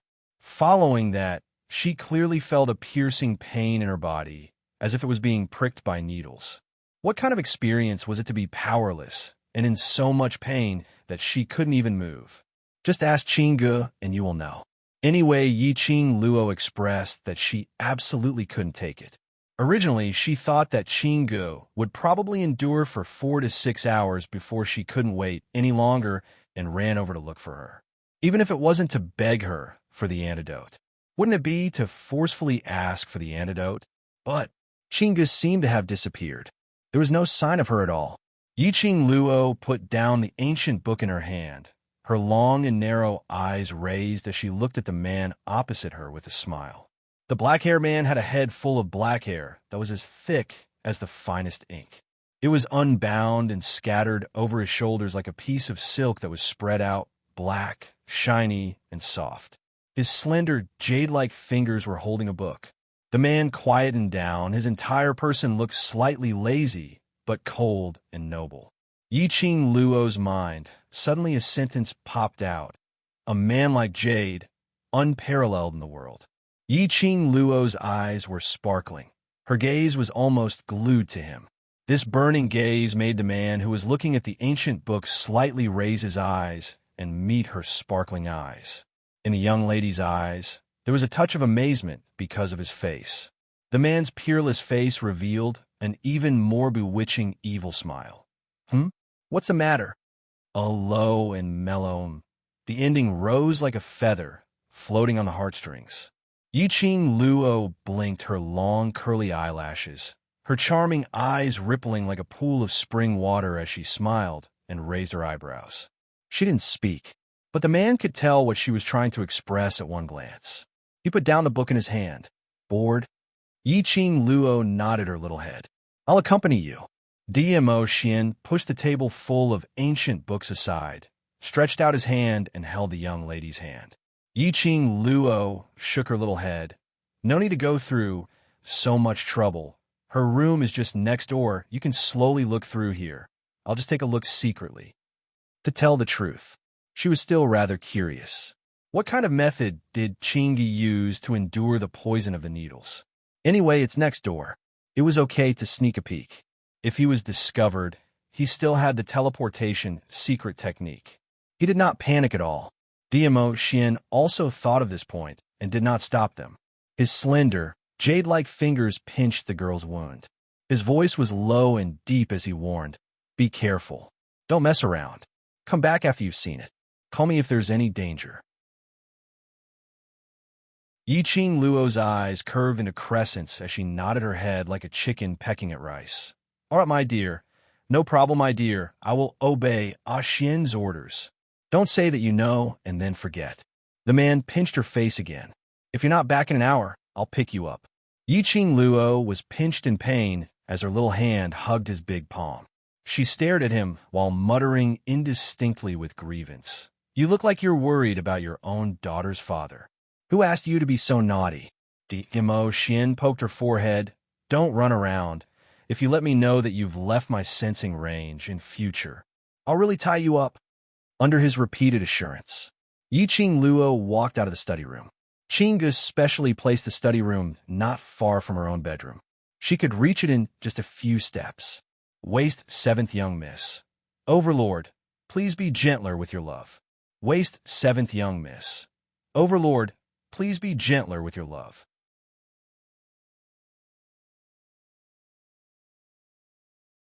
Chapter 49-27. Yiqing Luo looked at the distance between the both of them as she clicked her tongue. TSK, Sima Zhao's intentions were known to everyone. But unfortunately, her Ah Xian didn't fall for this trick. Yiqing Luo's pink lips rose as her vision surveyed the surroundings. The Palace of Darkness base was built underground. Other than the Palace of Darkness disciples' side, which was illuminated by the luminous pearls. This place, which was known as the forbidden grounds of the base, was in complete darkness. Only Qing Ji's room projected a faint glow from the luminous pearls. Yiqing Luo thought for a moment. She didn't go over from the main entrance. Instead, her figure flashed as she hid herself in the darkness and silently bypassed the front door and climbed towards the back of the room. According to the design here, the room in front was the bedroom's front hall. The inner hall was the resting place. Yiqing Luo went one round, and, through the closed window, she was able to determine the position of Qing Ji's inner hall. She just leaned over. She saw the luminous pearls on the window, projecting a few elongated figures. Yiqing Luo immediately stuck to the wall to prevent her own shadow from being seen by the people inside. Princess, bear with it. An old voice, which was intentionally suppressed, was heard from inside the room. She could faintly hear Qing Ji's suppressed moans. Then, after a while, that moans seemed to be unable to be suppressed. It turned into a painful scream. Just a cry. But very quickly it was blocked by something. Quick, hold the princess down. That old voice anxiously commanded. The shadows in the room swayed as the footsteps were messy. Yiqing Luo listened, and there were about 4 to 5 people inside, and all of them had extraordinary abilities. The room was in a mess. After some time, that painful moans started to slow down. Grand Warlock, can the poison in Princess's body be cured? The person who asked was an extremely young-sounding lady. The old voice sounded tense as though he was unwilling and helpless. I've tried my best. Who is it that dares to poison the princess? Another man gnashed his teeth in anger. The old man who was addressed as Grand Warlock spoke in a deep tone. If you want to cure a princess, you can only let princess tell us who the person is, and we will ask for the antidote. But the princess doesn't want to say anything. I know who it is. A cold male voice rang out. That distance made Yi Qing Luo jump in shock, because the voice came from right in front of her, very close to her. In other words, she and the man in the room were only separated by a window. What the F***CK? Scared the hell out of me. Yi Qing Luo's body tensed up, not daring to move recklessly. Who is Huan Tu? The woman asked anxiously. The cold man's tone was very cold. The princess was poisoned, but you're not willing to say who it is. There can only be one person, and that is no. Qing Ji's hoarse voice spat out the words with difficulty. Princess. When the people in the room heard the clear pigeon's voice, they immediately rushed forward with concern. Qing Gu warned him word by word. Huan II, do not say anything. I will never bow down to her and ask for the antidote. He could hear it. Qing Gu was in extreme pain as she spoke. Your Highness, your body cannot be delayed any longer. The Grand Warlock's tone was a little anxious. If you drag on any longer, the poison will spread throughout your entire body. I'm afraid, your future days will be ruined. Qing Gu didn't say a word. The woman persuaded. Your Highness, are you willing to spend your days in this way? Don't you want the position of Mirage King anymore? Trash 7th young mistress. Lord Di Zun, please be gentler with your love. Trash 7th young mistress. Lord Di Zun, please be gentler with your love.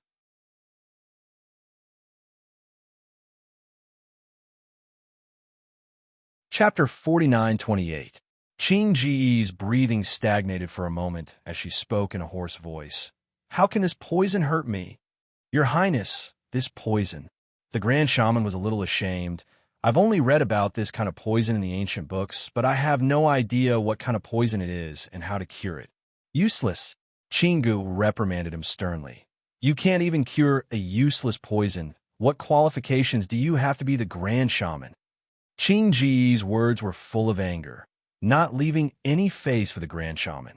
The Grand Shaman's face turned red, embarrassed and angry, and he didn't say a word.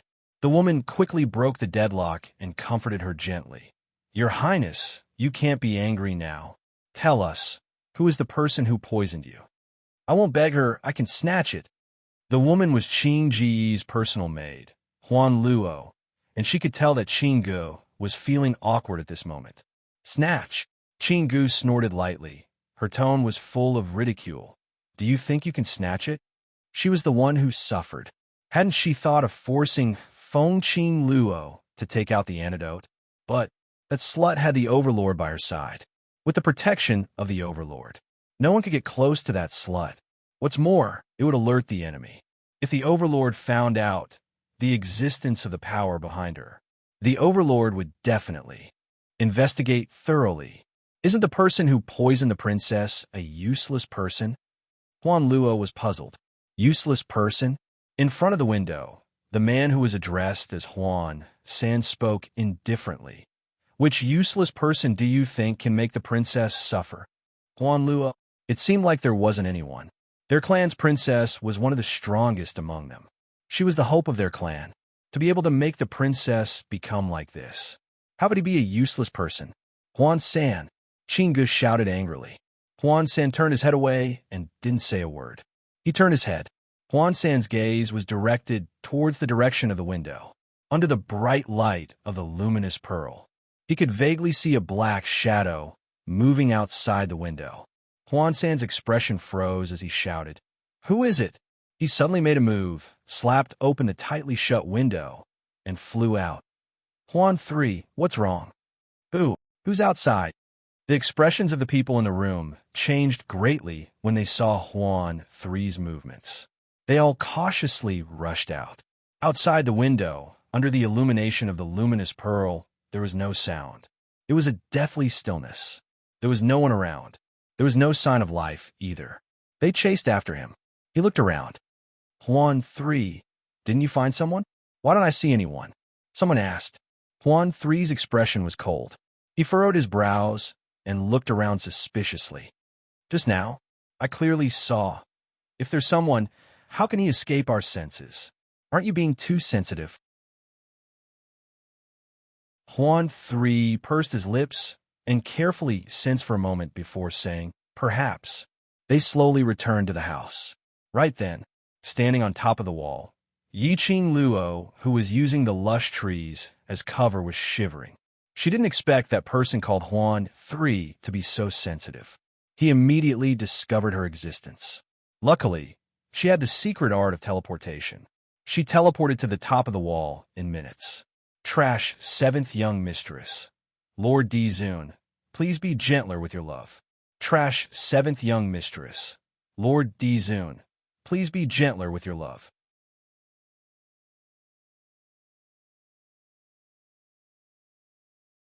Chapter 49-29. She retracted all of her aura. Even her breathing was extremely careful. Those people didn't discover her. She was hiding in the dark. She even saw those people's looks clearly.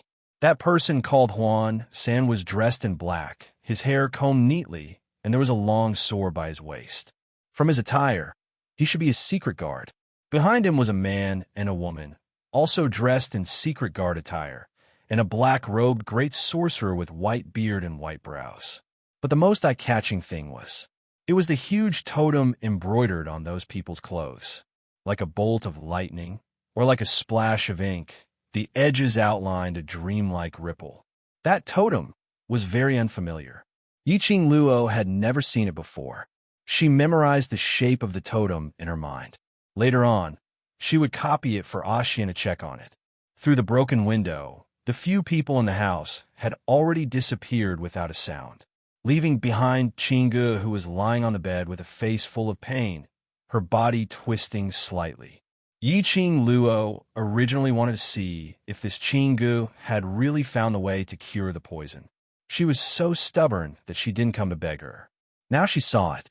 Yiqing Luo had no interest to stay any longer. She retracted her gaze and flipped down from the wall. The moment her feet landed on the ground, her pupils constricted and the expression on her face darkened a little. Her feet moved and her petite figure retreated swiftly in the darkness. Following that, she turned her head and looked behind her alertly. In the darkness, a tall figure was faintly discernible. Yiqing Luo's heart tightened slightly. There was indeed someone. She had been discovered. She squinted her eyes slightly as her vision wandered around. Calculating the time, she left the other party's sight. But that figure's sleeves were like floating clouds, reflecting into her eyes. Yiqing Luo's vigilant expression instantly disappeared. She frowned and asked uncertainly, "Zhu Wu Exen?" Yiqing Luo. In the darkness, the man's cold and slightly hoarse voice rang. Indeed, it was Zhu Wu Xian's voice. Not knowing if it was because she recognized Zhu Wu Xian or for some other reason, she poked at Zhu Wu Xian's sore point. The man's usual cold voice carried a hint of a smile. "What are you doing here?" Yiqing Luo didn't answer his question, but instead asked back, "Why are you here?" "I saw that you were here, so I came over," Zhu Wuxin replied indifferently. His gaze fell on the wall. "This is the direction of Qing Dove's room." Yiqing Luo replied unhurriedly, "Know yourself and know your enemy, and you will emerge victorious in every battle. I'm here to take a look. This woman who has the guts to covet my man. What's so worthy for me to guard against?" Zhu Wu Xian walked towards Yiqing Luo from the darkness. His eyes were especially black in the darkness. As though towards Yiqing Luo's reply, there wasn't much feeling or reaction. Yiqing Luo's gaze looked downwards at his chest. "Your injury. Worried about me?" Before she could ask, Zhu Wuxin had already interrupted her. The man's tone was somewhat joyful. Yiqing Luo pursed her pink lips slightly. Her gaze was calm. "Your injury, after all, was inflicted by me. The joy in Zhu Wu Xian's eyes didn't diminish. For you to ask this, it means that you're still concerned about me. Yiqing Luo took a deep breath, as she couldn't be bothered to tell Zhu Wu Xian clearly that she wasn't concerned about him. Anyway, Zhu Wu Xian wouldn't listen at all. She directly turned around, preparing to leave. Don't you want to know Qing Dove's identity? Behind her, the man's tone was indifferent, but the words he said made Yiqing Luo's footsteps suddenly halted. Seventh Miss who likes trash. Overlord, please be gentler with your love. Seventh Miss who likes trash. Overlord, please be gentler with your love.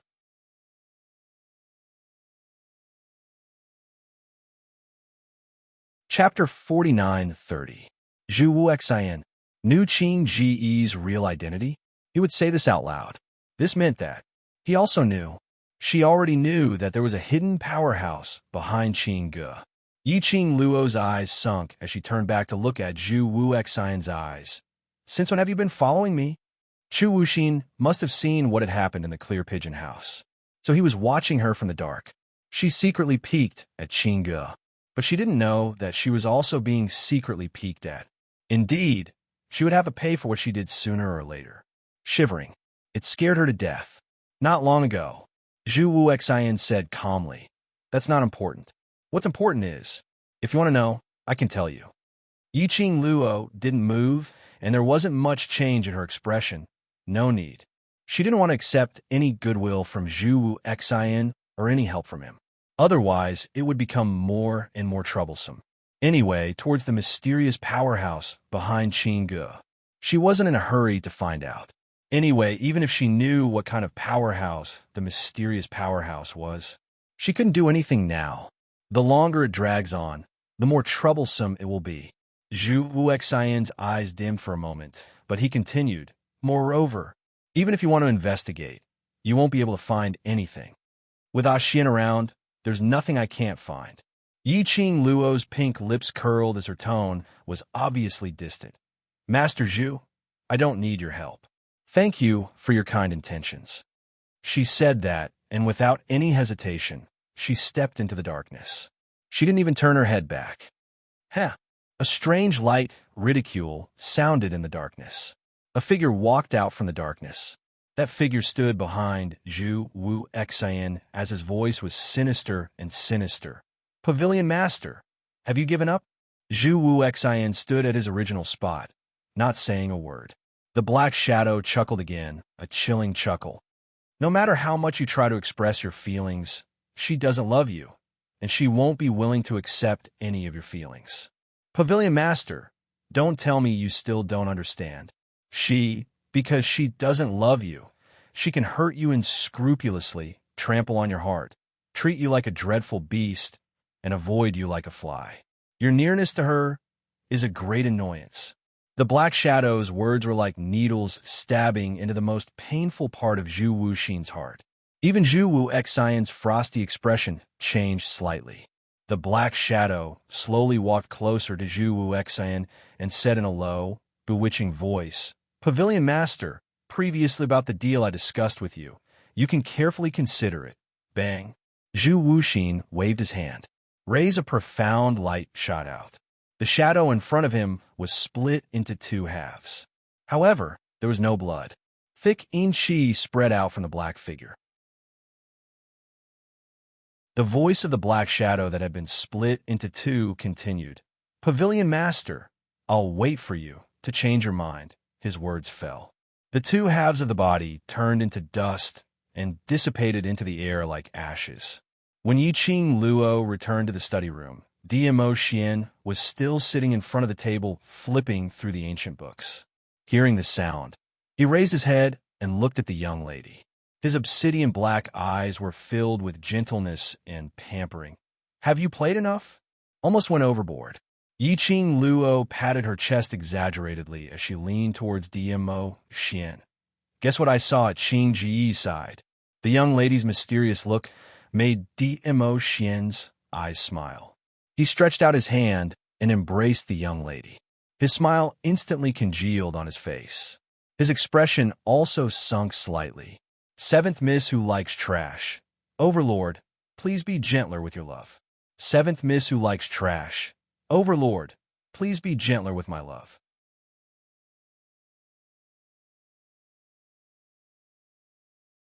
Chapter 49:31.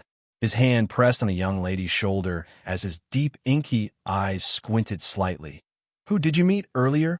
Yiqing Luo was about to tell Dmo Xian about what she heard outside Qing Ji's room. Being questioned by Dmo Xian, she instantly swallowed back the words that were about to come out. The man's gaze was deep like a deep pool, unable to see the bottom. Who did she meet? Who could she meet? She just went to Qing Ji's place for a stroll, and then, Yiqing Luo's eyes widened. Zhu Exin? It's indeed him. Dmo Xian's eyes flashed past a sliver of displeasure.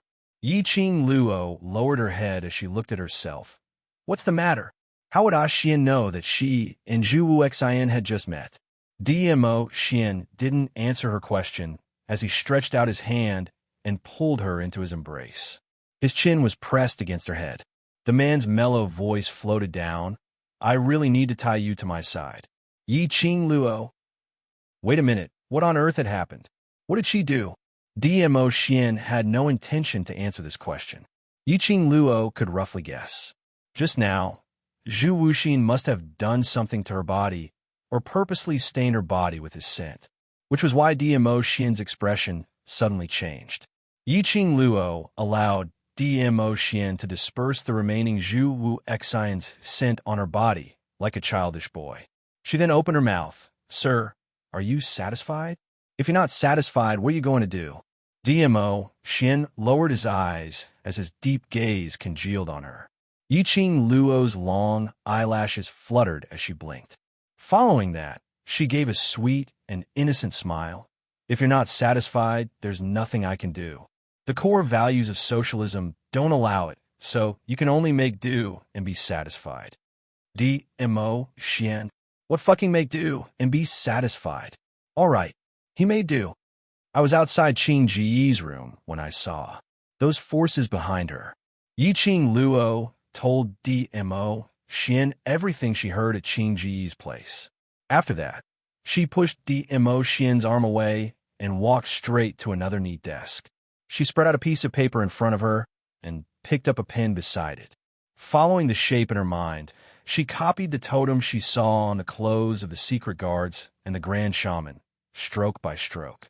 After about the time it takes for half an incense stick to burn, Yiqing Luo put down her pen. Look, have you seen this force before? The totem which Yiqing Luo had drawn was exactly the same as the totem which Yiqing Luo had seen.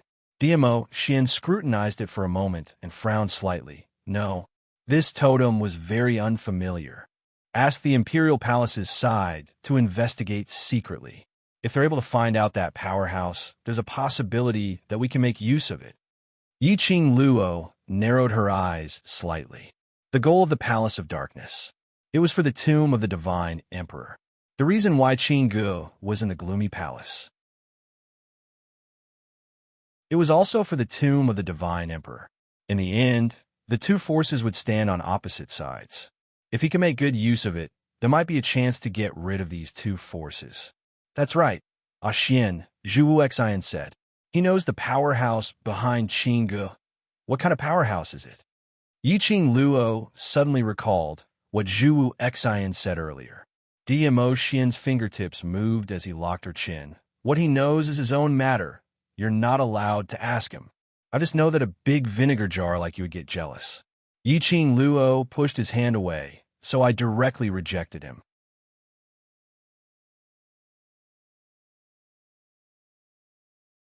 Chapter 49:32. Dmo Xian's thin lips curled into a smile as he rubbed her head. Be good. Yiqing Luo. Be good your head. You're such a bad vinegar jar. But to ridicule. Yiqing Luo didn't say it out. She adjusted her tone and said, even you haven't seen this powerhouse's totem, but Zhu Exin would know. There's a possibility that he might be related to that powerhouse. Zhu Exin, this person. In her past memories, she only remembered that Zhu Exin's identity was very mysterious. Later on in Death God Castle, when she met Zhu Wu Xian. She only thought that Zhu Wu Xian was just Death God Castle's castle lord. But later on she discovered Zhu Wu Xian was not only Death God Castle's castle lord, and the so-called Death God Castle was not as simple as what it looked on the surface. Otherwise, the ghost robbers would not have been imprisoned in Death God Castle for so many years. Later on, when they arrived at the upper realm, Zhu Wu Xian transformed into the Red Clear Pavilion's Pavilion Lord. The Red Clear Pavilion that was famous in the upper realm and even in the God realm. And he was able to collaborate with the people behind the Nether Palace and casually cut off the collaboration. And he wasn't afraid of the people behind the Nether Palace taking revenge. Zhu Wu Xian's identity, thinking in this way, wasn't that simple. Yiqing Luo's eyes deepened. Don't think about him. DMO, Xian cupped her face as his tone became heavier, as though he was unhappy. I will investigate. There's no need to ask him. Yes, I will, my lord husband. A vinegar jar was indeed a vinegar jar. This totem, suddenly, Yiqing Luo felt a scorching sensation on her wrist. Following that, she saw a light figure floating out. That figure was faintly discernible in the darkness. It was in a translucent state. Old man Song, what's the matter? Yiqing Luo immediately looked at that floating figure. You've seen this totem before? Old man Song walked several rounds around the totem, which Yiqing Luo had drawn on the study table. I seem to have seen it somewhere. Old man Song recalled with difficulty. But it's been too long. I really can't recall where I've seen it before. Vaguely, he felt that this totem looked familiar. However, if he thought about it carefully, he would be stuck. Yes, before you became the guardian spirit of the Azure Dew Bracelet. Did you see it? Yiqing Luo probed. After Old Man Song became the guardian spirit of the Azure Dew Bracelet, he had slumbered for over 10,000 years. If he had seen it before, this also meant that the history of this force was comparable to the Feng family. That was a force even more ancient than the so-called Palace of Darkness. Old Man Song nodded his head without hesitation. Yes, I only have a vague impression of it, but I'm not too sure if this totem is the same as the one in my memory. Now, I can only wait for the Imperial Palace to investigate and see if there is any news. With the clue provided by Old Man Song, a lot of time was saved. Old Man Song wanted to say something. He suddenly looked out the door. The smoke-like figure immediately followed Yiqing Luo's wrist and drilled into the Azure Dew Bracelet. Someone? Yiqing Luo's gaze swept towards the room door. His gaze fell on the table again, on the paper with the totem drawn on it. If this totem was discovered by Clear Pigeon, that would be alerting the enemy. Yiqing Luo's eyes sunk. Her slender white hand immediately grabbed that piece of paper. At the same time, the study room's door was suddenly opened by someone. A white robe fluttered. Incomparably frail woman, supported by a maid, stood at the door. Seventh Miss who likes trash. Overlord, please be gentler with your love. Everyone please collect. Seventh Miss who likes trash. Overlord, please be gentler with your love. Hit me.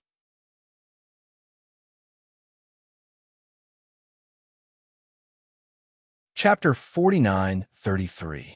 Qing Ji's face was as pale as a piece of paper, with beads of cold sweat on her forehead. The maid beside her was the lady named Huan Luo. Overlord. Qing Ji's weak voice was soft and powerless. That look coupled with that voice. It was a pitiful painting of a beauty. After all, Qing Ge had always been elegant and dignified. Suddenly becoming so weak, it made one feel sorry for her. The contrast was enough to stir one's heart. But Qing Ji's bellyful of words were stuck in her throat. Wen Wan's frail face froze in that instant. The scene in the study room. All her plans had been disrupted. Inside the study room, the young lady in a fiery red dress had one arm around the man's neck. The other hand was placed on DMO Xian's chest. Their posture was intimate. At this moment, both of them simultaneously turned their gazes toward the door. Tacit understanding. Warmth. Qing Ji's body was on the verge of collapse. The sharp pain in her body that felt like it was being pierced by needles was even more unbearable. And Yiqing Luo heaved a sigh of relief when she lowered her eyes. Just at the moment when the door was pushed open, she had coincidentally stuffed that piece of paper with the totem into Xian's arms. Scared the hell out of her. She was almost discovered by Qing Ge. Luckily, she was quick-witted and had quick reflexes. But she just wanted to hide that piece of paper. It seemed that Qing Ge had misunderstood. Yiqing Luo tilted her head. Her eyes were filled with a faint smile. Miss Qing Ge, what's the matter? Qing Ji's gaze was stuck on Xian. Suddenly, she heard Yiqing Luo's voice. Her gaze tightened as her sharp gaze stared fiercely at Yiqing Luo. Feng Qing Luo? Yiqing Luo blinked her eyes and pretended to be scared as she buried her head into Xian's arms. Why did you suddenly shout at me? Don't you know the reason why I am here? Qing Ji's voice was slightly sharp. Her jade fingers clasped Huan Luo's arm tightly as she gritted her teeth. She hated it the most.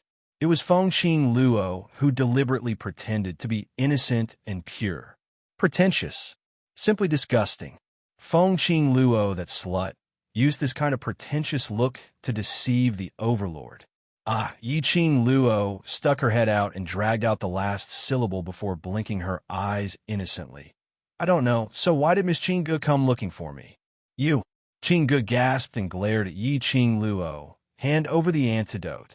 Yiqing Luo tilted her head, her long and narrow eyes raised slightly. What antidote? What are you talking about? Don't play dumb. Qing Ge was so infuriated that she almost died on the spot. She turned to look at Xian. Overlord, I didn't hesitate to betray his lordship to work for you. Don't tell me you're going to allow Miss Feng to treat me like this. At the end of her sentence, her voice trembled. It was as if he had suffered a great grievance. Xian had yet to speak. Yiqing Luo moved and stood in front of Xian, raising her brows at Qing Ge. What did I do to you? You poisoned me. Qing Ge spat out word by word through gritted teeth. After she finished her words, her entire body trembled slightly, as if the pain was spreading throughout her body. Huan Luo's arm was scratched till there were red marks. She looked at Yiqing Luo with heartache. Miss Feng, quickly hand over the antidote. Ever since you came here, my miss has never treated you unfairly. Don't you have a conscience for treating her like this? Yiqing Luo. Oh no. But her mouth was very direct, denying thrice. I'm not. Don't talk nonsense. Seventh miss who likes trash. Overlord, please be gentler with your love. Seventh miss who likes trash. Overlord, please be gentler with your love.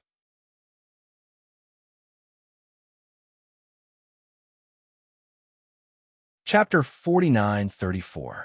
She put on a serious look. You said I poisoned you. Show me the evidence. Anyway, there was no evidence. On what basis did she say that she was the one who poisoned her? Qing Ge had not expected Yiqing Luo to deny everything. She was so angry that she almost died on the spot as she gritted her teeth and stared at Yiqing Luo. Feng Qing Luo, ew. How could you be so shameless? Yiqing Luo's face sunk slightly as her half-squinted eyes congealed a cold arc. Miss Qing Ge, if you don't have any evidence, don't spout nonsense. Her pink lips curled slightly as the chill in her eyes deepened. What evidence do you have to prove that I have poisoned you?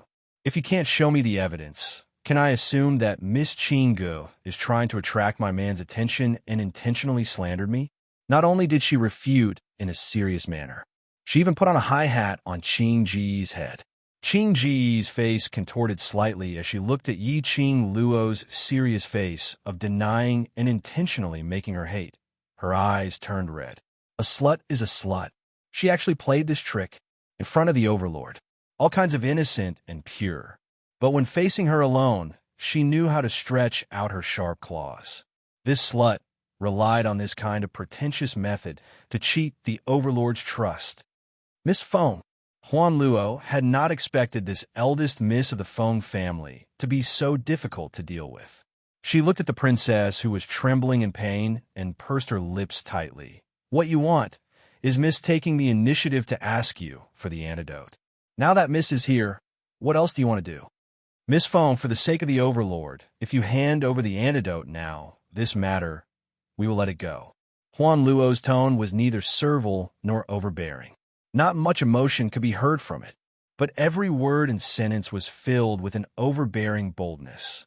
Yiqing Luo covered her mouth as she laughed softly. Her melodious laughter was as melodious as a silver bell. You guys are really funny. How do you put it? It seems like I'm the one who forced Miss Qingge to look for me. What's in it for me if she comes looking for me? Huan Luo took a look at DMO Xian and saw that from the start till the end, the man had not revealed any trace of emotion. She gritted her teeth and said, "Because you deliberately wanted my young miss to lower her head to you, please. I can satisfy your vanity in front of His Majesty." When Yiqing Luo heard that, she giggled. Then, as she lowered her head, "Are you begging me?" Huan Luo was speechless. Lower my head? How could he lower his head? Qingge was a high and mighty princess. How could he lower his head to a slut? Not to mention begging her. Yiqing Luo seemed to have seen through Huan Luo's thoughts from her expression. She tilted her head and smiled sweetly like a flower. "So, now you admit that you're slandering me?" Huan Luo still wanted to say something, but Qingge grabbed his wrist. Qingge's face was pale, and the cold sweat on her forehead slid down her face. Her breathing was heavy as she gasped for breath. She said word by word, "To put it bluntly, you just want to see me make a fool of myself." After she finished her sentence, she gasped even harder, as though it was extremely strenuous. She shut her eyes tightly and opened them again. "No matter what we do, you can't possibly. Give me the antidote." Yiqing Luo's slender, jade-like fingers held her chin. Her long and thick lashes fluttered like butterfly wings. Her smile was still that innocent and harmless. "Aya, you've seen through me."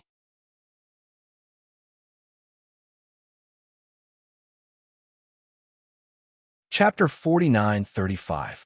The young lady's fingers moved slightly and pressed against her pink lips as she blinked her eyes exaggeratedly. "You finally admit it." Qingge's eyes widened as she stared at Yiqing Luo. "You admit that you did it on purpose." Yiqing Luo tilted her head as her silky black hair slid down her porcelain-like delicate little face, making her look even more mischievous and adorable. "What can you do even if I admit it?" Her fingertips caressed her chin as she smiled innocently. "So you want to lower your head to me and beg me to give you the antidote?" That obvious mocking tone sounded as if she was teasing a pet. Qingge's face, which was already pale from the pain, became even paler. She widened her eyes as anger surged in her eyes. "Don't even think about it." "Oh." Yiqing Luo shrugged nonchalantly.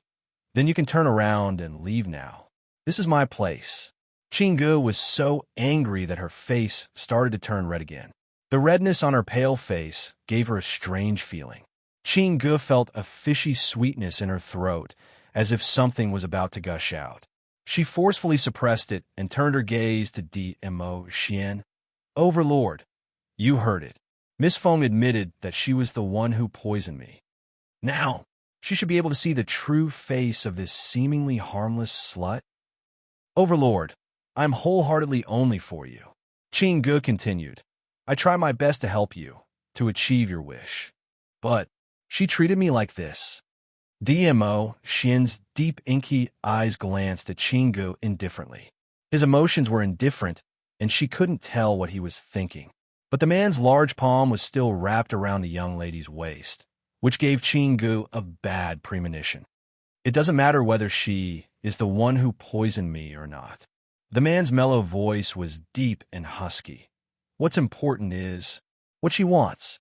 The man's beautiful lips curled into an ambiguous arc. "If she wants to kill someone, I will hand over the knife." Qingge's pupils suddenly contracted. Leaning on Huan Luo, she couldn't help but stagger a few times. The meaning of the Overlord's words was obvious. Whether this poison was from Feng Qing Luo or not, he would always stand on Feng Qing Luo's side. "Overlord." Qingge's voice was a little hoarse, as if she was about to cry. How could you do this, heartless? Yes, this man, other than Feng Qing Luo. It was so heartless that it was as if he had no feelings at all. No matter what she said, no matter how pitiful she was, he didn't even flinch. If she wants to kill someone, I'll give her the knife. She killed someone, and he gave her a knife. The high and mighty Di Zun, who was like a god. He was cold to others and had an unapproachable temperament. Actually, he was not cold at all. However, all the gentleness was given to Feng Qing Luo alone. There seemed to be a whirlpool in Qing Ji's eyes, churning continuously. Her thoughts were buried under the boundless whirlpool. Sooner or later, she would take Di Zun's gentleness. Sooner or later, she would get the overlord and let Feng Qing Luo see with her own eyes how the overlord would give all his gentleness to her. A flame of excitement flashed across Qing Dove's eyes. She clasped Huan Luo's arm tightly, gritted her teeth, and spat out a word with difficulty. Go! To make her lower her head to Feng Qing Luo. Absolutely impossible, especially after being teased by Feng Qing Luo. TSK, TSK. You really have a backbone. Yi Qing Luo clicked her tongue and praised insincerely.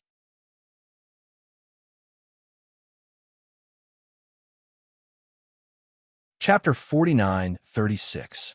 The pigeon paused for a moment. It looked like he stumbled. Yi Qing Luo's brows rose slightly as she smiled and snuggled into Di Mo Xian's arms, as she pretended to speak indifferently. Backbone or life, which one is more important? Xian, what do you think? The man slightly lowered his eyes as deep as the sea, reflecting the young girl's sweet smile. His eyes darkened. His beautiful lips were thin and his voice was elegant and mellow. You are more important. Sudden words of love. It made Yi Qing Luo's maiden heart restless. Her little hand clutched onto his lapel as she raised her head to glare at Di Mo Xian coquettishly. I'm being serious here. Why said was very serious. Di Mo Xian's eyes were smiling. Critical strike. My health bar is empty.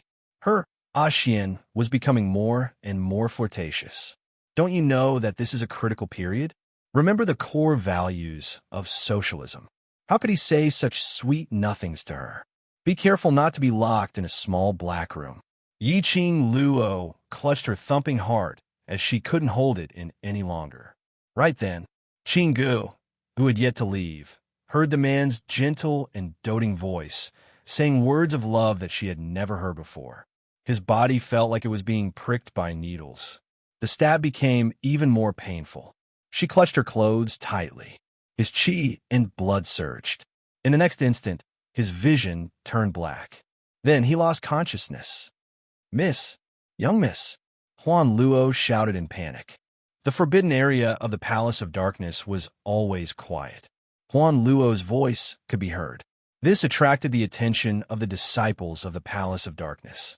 Very quickly, they rushed over in an orderly manner. Miss Huan Luo, what happened? The leader of the secluded Darkness Palace disciples shouted from outside the forbidden area. Huan Luo took a look at Di Mo Xian and Yi Qing Luo and looked at the unconscious Qing Gu in her arms. She bit her lips and carried Qing Gu out of the study room in quick steps. Yi Qing Luo and Di Mo Xian exchanged glances. The girl's pink lips curled up slightly. Looks like we can't stay here anymore. It's all right. Di Mo Xian wrapped his arm around her slender waist. I've already found what I wanted to find. Yi Qing Luo raised her eyes. Since you found it, why are you still staying here for? Because you're naughty. The man's voice was light, but it was full of affection. Yi Qing Luo. All right, she couldn't refute. It turned out that he was interested in the power behind Qing Gu because of her. So he stayed and let her satisfy her curiosity before seeing if she wanted to leave the base of the Palace of Darkness. Yi Qing Luo's arms circled around his neck. Then shall we leave now? If you don't want to leave, you can stay. He had a way to let her stay in this base safe and sound. Yi Qing Luo tilted her head and looked past the door of the study at the door of Qing Ji's room, not too far away. If I were to leave, there's a possibility that she might die from the clear pigeon poison outbreak. Would the power behind her let her off so easily? It felt like there would be a lot of trouble in the future. It's all right. DMO Xian bowed slightly, his thin lips spitting out words. I can protect you. Don't worry about anything. As long as you wish for it, I will definitely protect you. Yi Qing Luo. Critical hit. Blood gauge. 99999. Outside the courtyard, those orderly footsteps had already entered the forbidden grounds. Apparently, they had received Huan Luo's orders. Huan Luo was planning to expose their whereabouts. Yi Qing Luo passed her body weight over to DMO Xian. Before we leave, I still want to go to a place. Seventh young miss who likes trash. Overlord, please be gentler with your love. Seventh young miss who likes trash.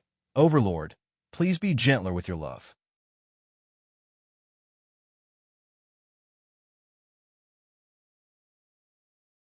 Chapter 49-37. The decorations were exquisite and dazzling, with numerous toys and food, just like a children's paradise in the room. The little one was staring blankly at the candied haws in her hands. That delicate and adorable little face did not have the innocence and joy of a child, but was filled with melancholy. Her delicate brows were tightly knitted into a bundle. After staring at the candied haws for a long time, the little one suddenly threw the candied haws on the ground. A liar who deceived this princess, just a scoundrel. This princess needs to worry about him. After roaring this sentence, the little one stepped hard on the candied haws again. This princess will not forgive a liar who deceives me. But after a few steps, the little one seemed to have lost all her strength as she stopped her stomping action and sat on the ground weakly. Her bright and beautiful big eyes stared at the candied haws which had been stepped on. Suddenly, she started to cry. This cry had just started. She heard a clear and melodious voice ringing in the room. How much does Princess Ling Long miss Cece? So much that you're crying? The little one's cries stopped abruptly as her beautiful eyes widened and looked around vigilantly. Who's there? Inside the room, two figures appeared silently. A fiery lady, dressed in a fluttering red robe. A black-haired man in black robe was like a god. Ling Long's exquisite little face turned slightly pale as she stood up abruptly and took a step back. You. Who are you? What are you trying to do by barging into this princess's room? Her face was filled with vigilance. How did you find out about this princess's room? Are you trying to kidnap this princess as a hostage? Yi Qing Luo. This little one knew quite a lot. Her pink lips parted as she released DMO Xian's waist and walked slowly towards the little one. Then, Princess Ling Long. Do you want to be my hostage? Ling Long's little face turned pale again. Then she turned around and wanted to run. But the little one who had stepped on the candied haws earlier, he turned his head and ran. Bam! Her feet stuck to the ground, and she fell onto the ground. The elegant and classy Princess Ling Long fell flat on her face. The scene was a little awkward. The little man's face was red as he struggled to get up from the ground. However, the stickiness under her feet made it impossible for her to stand firmly. He cut a sorry figure. Ling Long struggled, and her eyes immediately turned red. He simply sat on the ground and refused to move. At this moment, a slender and fair little hand stretched out in front of her. Ling Long was startled. She looked up and saw a coquettish face. At this moment, the face was looking at her with a gentle and harmless smile. For some strange reason, Ling Long extended her hand into that fair hand. The warm touch caused the little girl's heart to tremble for a moment, until he was pulled up by someone. Ling Long was still in a daze. Princess Ling Long, can I ask you a question? Yi Qing Luo didn't let go of her hand, but slowly squatted down and looked at the little girl at the same level. Ling Long was still a little confused. W what? You should have heard that there's news from the Forbidden Land. Yi Qing Luo's pink lips curled upwards as her brows were picturesque. If Feng she's really caught, how do you want to deal with her? The young lady's voice was very gentle. Like a clear spring, it flowed past Ling Long's heart, soothing the restlessness in her heart. How to deal with Feng Shi. Linglong's eyelids drooped down slightly as her voice sounded a little tense. He lied to me and made use of me. If he is caught, I want him to taste the most severe punishment from my secluded palace.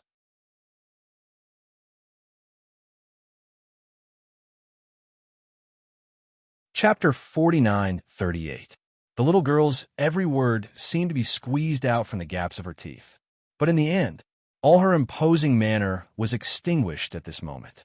She drooped her head as her eyes turned red, and her crisp childish voice sounded choked. I originally thought so, but. She waved Yi Qing Luo's hand away as she hugged her head with both hands. But I don't want him to be caught. Ling Long ultimately couldn't resist the true desire in her heart. She should have hated Feng Shi.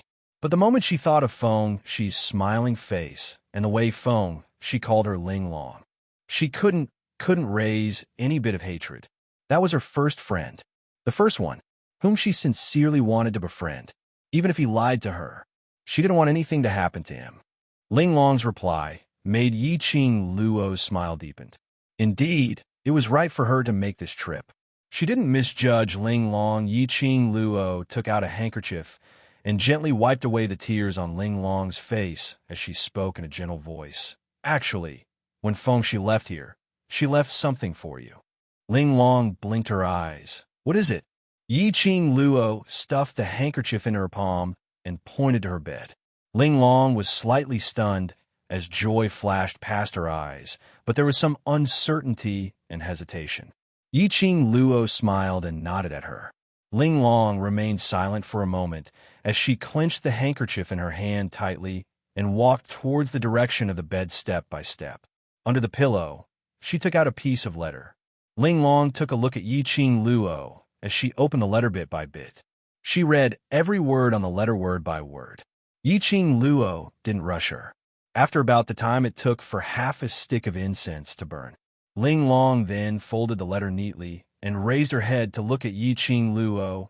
You are Shao Qi. It wasn't a question, but an affirmation. Yi Qing Luo had no intention to hide. Did you see through it, or was it said in the letter? Earlier, when you stretched out your hand to me, I vaguely guessed it.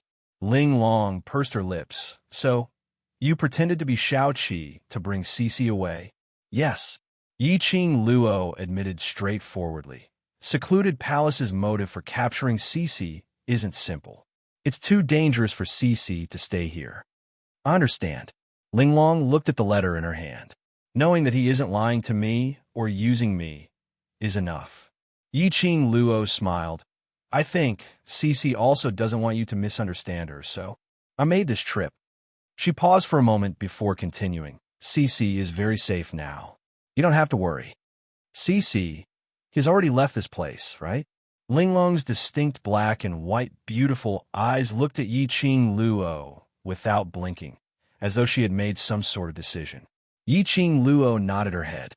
Ling Long clenched her tiny fists tightly. Then, he stuffed the letter into his pocket.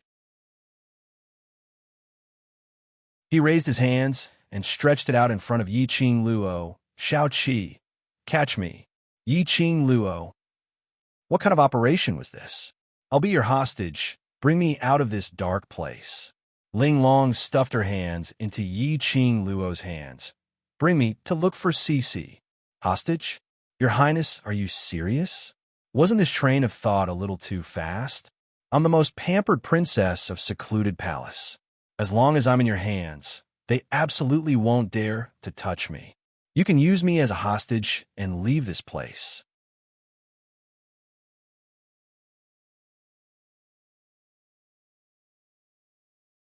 Chapter 49:39. Little Princess started to analyze the reason for Yi Qing Luo. Yi Qing Luo. This child was rather smart. She actually volunteered to be a hostage. But she didn't need a hostage to leave this place. But looking at Ling Long's determined eyes, she looked as though she was volunteering to be a hostage. Yi Qing Luo really couldn't bear to reject her. She turned her head and looked at Dmo Xian. The black-haired man's thin lips curled slightly as his gaze was filled with love, as though he was saying, you decide. Then, take the hostage away. Linglong volunteered. Moreover, Feng, she should also want to see Linglong. A child's friendship was very pure. It wouldn't be mixed with too many interests and complicated relationships. Yiqing Luo didn't wish for Feng she to lose a friend like this. And she indeed had some selfish motives. Over at the secluded palace, they respected and protected Linglong. It was enough to prove that the mastermind behind the secluded palace valued Linglong. If Linglong was in her hands, at least she would have some advantage. If the mastermind behind the secluded palace wanted to snatch Linglong back, they would definitely give themselves away. The two of them brought along a child as they silently headed towards the exit. The secluded palace's base exit was only the Jiang family's aristocrats' dungeon. It was heavily guarded by the secluded palace's disciples. Dmo Xian could come and go as he pleased. Yiqing Luo was still considering if she could use the blink movement secret art to leave silently. Then, her arm was grabbed by someone, and her wrist was placed across a fair and slender neck. Linglong shouted, "I'm a hostage. None of you are allowed to move." Yiqing Luo. This lass, was she really not a spy sent by the enemy? Linglong's roar. Instantly, the secluded palace's disciples who were guarding the entrance stared over in alarm. Yiqing Luo. She could only hold Linglong as she walked out from the dark. Linglong was still trying her best to display her acting. "None of you are allowed to move. Once you move, she will kill me. If I die, all of you will be buried with me. I am father's most beloved princess. If anything happens to me, all of you will die." Yiqing Luo didn't know how to ridicule. Most importantly, the Nether Palace disciples actually believed it. Secluded Palace's disciples were all filled with vigilance and worry as they stared at Yiqing Luo in panic. "Miss Feng, quickly let go of our princess." How much did his lord value Princess Linglong? They knew better than anyone else. Usually, if Princess Linglong were to knock herself against the wall, she would be punished with the lives of a large group of servants. If they allowed Princess Linglong to become a hostage and even get injured, just the thought of the consequences sent shivers down his spine. The secluded Darkness Palace disciples were so frightened that they didn't dare to move. Yiqing Luo. This was probably the common saying, being overly concerned would cause confusion. She didn't have any room to play. The man in her arms tugged at her sleeves and whispered, "Let's go now." Yiqing Luo locked Linglong's neck as she slowly walked out of the underground prison's entrance. Mr. and Mrs. Jiang also arrived with hundreds of secret guards. It was a pincer attack, but because Linglong was held hostage in Yiqing Luo's hands. From time to time, he would even shout and scream. Yiqing Luo had a smooth journey as she brought Linglong and left the Jiang family's aristocratic residence. In the dark, Yiqing Luo put Linglong down. The secluded palace's disciples and Jiang aristocrats' secret guards were searching everywhere. Linglong delightfully curled her cherry lips. "I'm still the smarter one."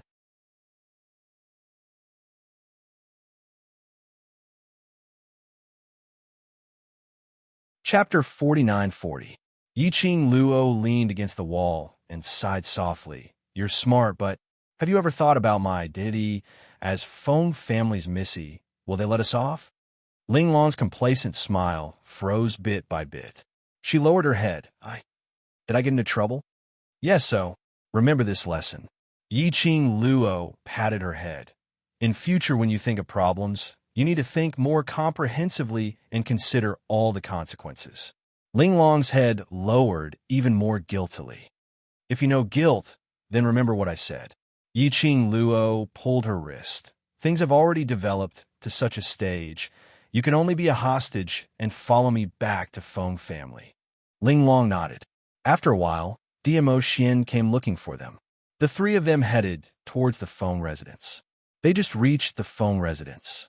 As expected, they saw the secluded palace's disciples and the Jiang family's secret guards guarding outside. But they were just loitering outside and had no intention to barge in.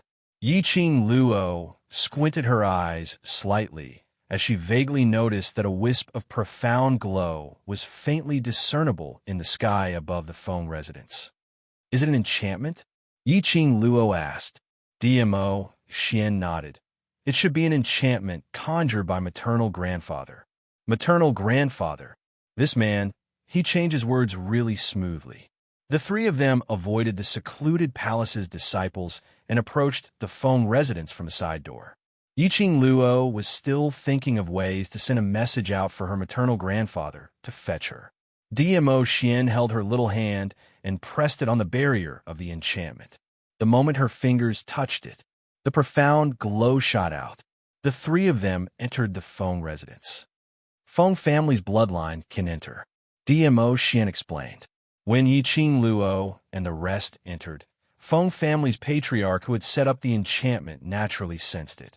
When Yiqing Luo pulled Ling Long to the main hall, Feng family's patriarch had already welcomed them. Little Luo, are you all right? The old man's eyes were red as his trembling hand stretched out towards Yiqing Luo. Yiqing Luo hugged her maternal grandfather and said softly, I'm all right, look at me. Haven't I come back safe and sound? The old man pulled Yiqing Luo and sized her up for a while until he was sure that Yiqing Luo indeed had no injuries on her before he was assured. It was at this moment that he noticed DMO Xian, who was standing not too far away. Xiao Xian is here too. Come here, come here. The old man's eyes lit up as he beckoned to DMO Xian. Yiqing Luo. What kind of name was that? But when he saw DMO Xian obediently walking to his side, allowing Patriarch Feng to pat his shoulder, listening to the old man's brainwashing greeting, little Xian is little Xian. Grandfather handing little Luo over to you was indeed the right choice. Fortunately, you were there, so she was safe. Thank you, grandfather, for your trust. I've said it before. I will protect Lil Luo well. DMO Xian gave a courteous smile. Good boy, good boy. Grandfather has always believed in you. Feng family master patted his shoulder again, and his eyes were full of joy. Yiqing Luo, she had no idea what had happened between Grandpa and Ah Xian while she was away.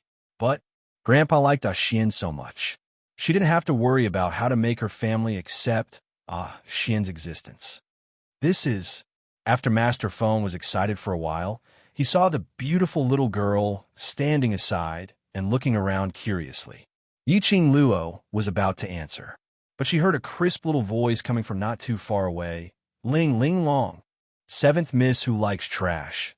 Overlord, please be gentler with your love. Seventh miss who likes trash. Overlord, please be gentler with your love.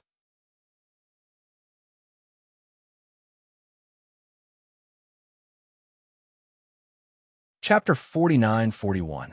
A small figure ran towards Ling Long speedily. Ling Long, it's really you. Feng Shi grabbed Ling Long's hand with a face full of surprise. Ling Long's face was also filled with joy when he saw Feng Shi.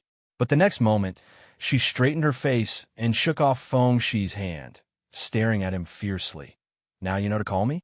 Why didn't you tell me when you were leaving? Feng Shi's little head drooped. Because you weren't there at that time. You left without a word. Have you ever thought about my feelings? Ling Long bit his lower lip and continued to be fierce.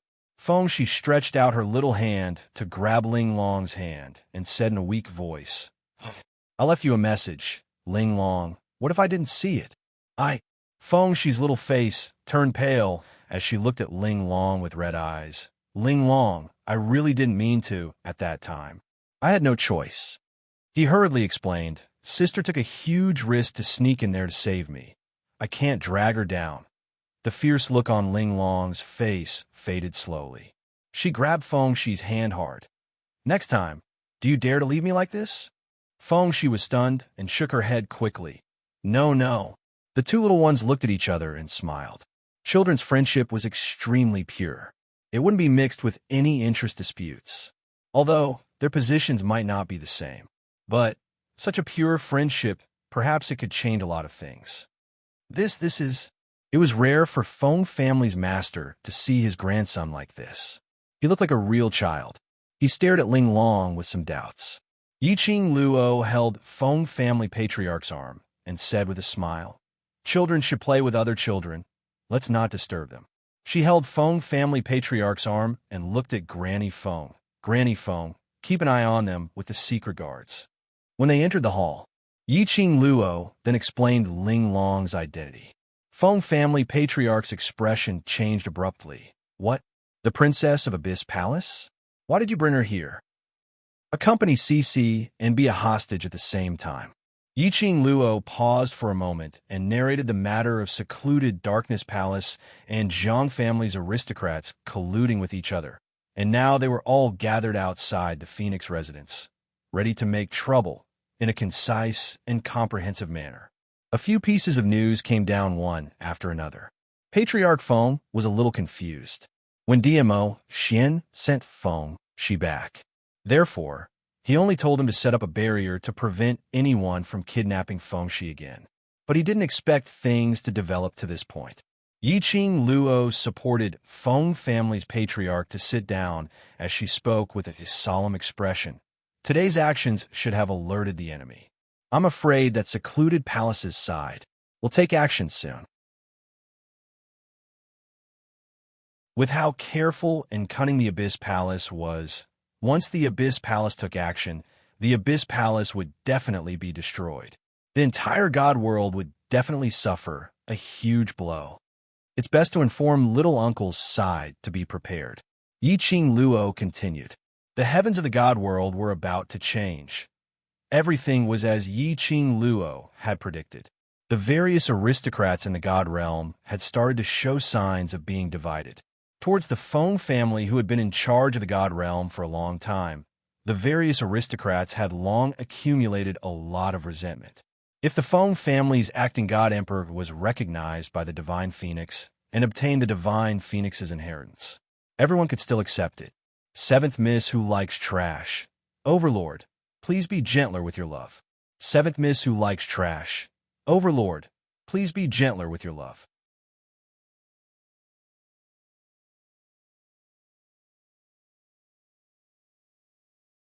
Chapter 49-42.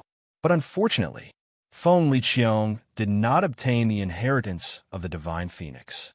It was only because of the former Divine Emperor that he had the acting position today. Who didn't want to be above others? Who didn't want to control the entire God realm? When this dissatisfaction and the desire for power, there was a little push. The aristocrats of the various aristocratic families, their hearts began to burn with the fire of desire. The surface of the God realm was calm. In fact, it had begun to develop in an unpredictable direction. It was very obvious to Feng Liqiong that the nobility clan's attitudes toward him had changed. Feng Liqiong received the summons from the Feng family's patriarch and returned to the Feng residence angrily. She heard about the Palace of Darkness again. She was so angry that she almost died on the spot. "All you want my position. Why don't you think about who has been handling the mess in the God realm for so many years? When something happens, all of you hide faster than anyone else. Now you're full of ambition. It's no use throwing a tantrum now." Yiqing Luo leaned back on the chair lazily. Feng Liqiong glared at her. "Isn't it all because of you? Logically speaking, the Palace of Darkness's target has always been the position under your ass. Even if it's not now, they will do it later." Yiqing Luo shrugged her shoulders, and, by then, I'm afraid you will unknowingly become cannon fodder. Speaking of which, you have to thank me. Yiqing Luo's pink lips curled up frivolously as her long and narrow eyes twinkled with playfulness. "Let me give you a suggestion." Yiqing Luo chuckled as she enunciated each word clearly. "Now, while the Palace of Darkness is just starting, secretly remember those aristocrats whose attitude has changed, and then secretly mess with them. Perhaps you can sit in this position for a little longer." Feng Liqiong's face darkened. "Don't try to talk nonsense with me. I'll dig out that damn dark nether palace right now. If you can dig it out, your position will not be so unstable now." Yiqing Luo raised her eyebrows and slowly straightened her body. "Little uncle, you'd better think of a way to win people's hearts and secure your position. Feng Liqiang was burning with anger. Hearing Yiqing Luo's words, her eyes were filled with anger. Yiqing Luo's words were obviously questioning his ability. They questioned whether he had the ability to sit firmly on the position of the acting god emperor. His vision suddenly turned towards Yiqing Luo's side, to that outstanding man, Immerse. You, the imperial palace's venerable sovereign, right? Feng Liqiang had heard of this name before, the name of venerable emperor. In the lower realm, it was a symbol of nobility and mystery. There were also rumors about him in the god world.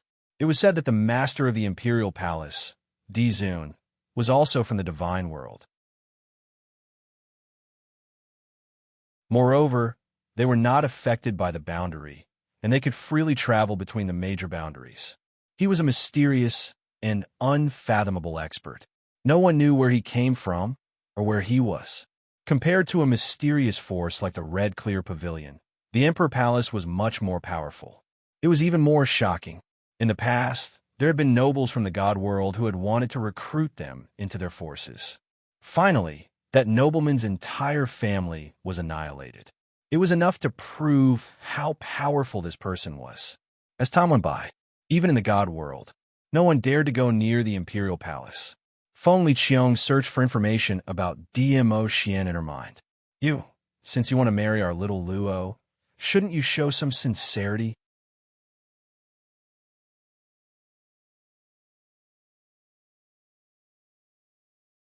Chapter 49-43.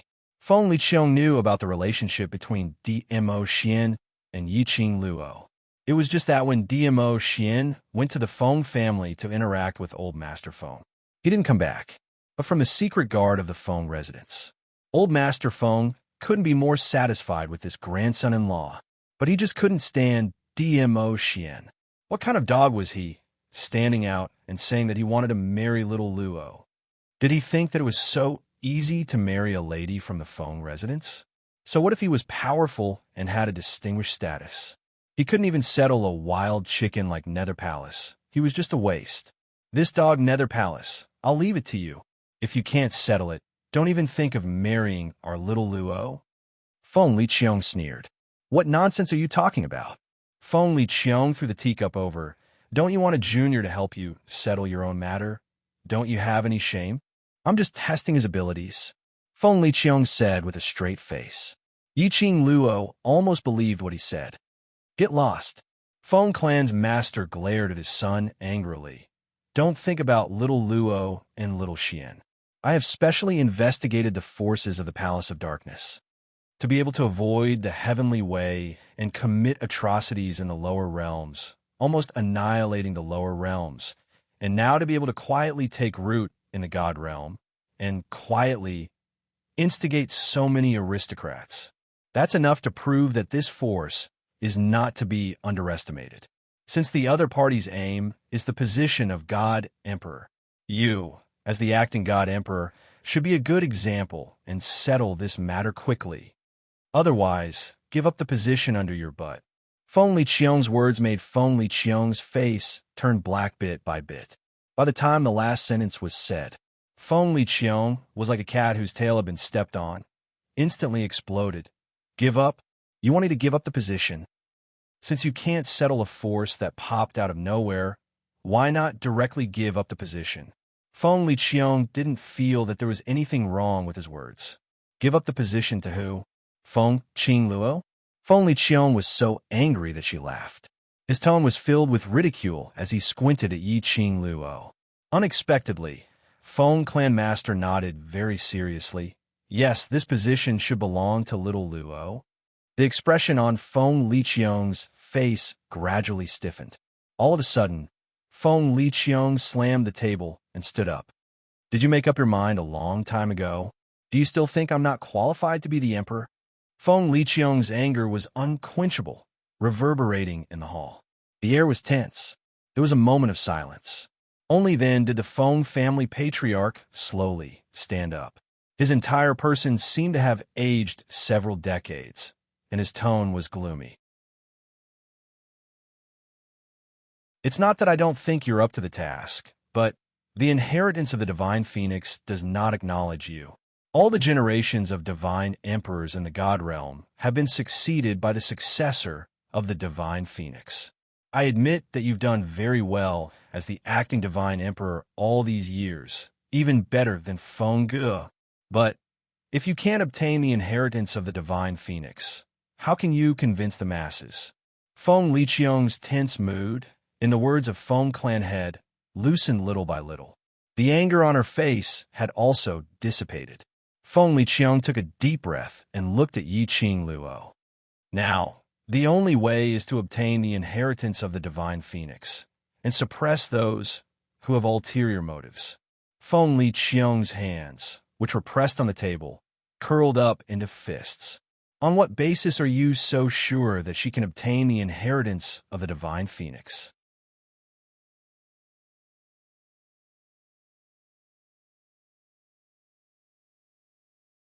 Chapter 49-44. Based on the fact that she is Xiao Ji's daughter, Feng Clan Master said each word with great strength. Feng Liqiang slammed her fist on the table again. The sandalwood table broke into pieces and fell to the ground. Feng Liqiang's position was very close to Yi Qing Luo. The table shattered and splinters of wood flew everywhere. In the instant that Feng Liqiang swung her fist, Dmo Xian had already stood up and pulled the young lady into his arms. Turning his back, he protected the young lady tightly in his arms. The sawdust hit Dmo Xian's back. Feng Clan Master's complexion changed. Why are you angry? If you can't obtain the recognition of the divine phoenix's inheritance, then it's your own incompetence. Feng Liqiang's eyes were filled with rage. He clenched his teeth as he stared angrily at Yi Qing Luo, and then stared at Patriarch Feng. With a wave of his sleeves, he turned around and walked out of the hall. No matter how Feng Clan Master shouted behind him, he didn't look back. This unfilial son, I'm so mad. Master Feng was so angry that his chest was moving up and down. He staggered back and sat on the chair. Yi Qing Luo hurriedly went over and placed her slender little hand on Feng family's patriarch's shoulder. Grandfather, don't be angry. If you get angry, no one will be able to protect me.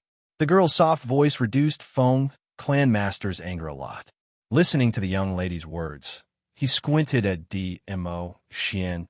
Isn't there someone protecting you very well?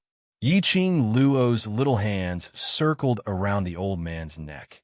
Isn't he protecting me on behalf of Grandfather? But I still want Grandfather to protect me personally. So, Grandpa, for my sake, you can't be angry anymore.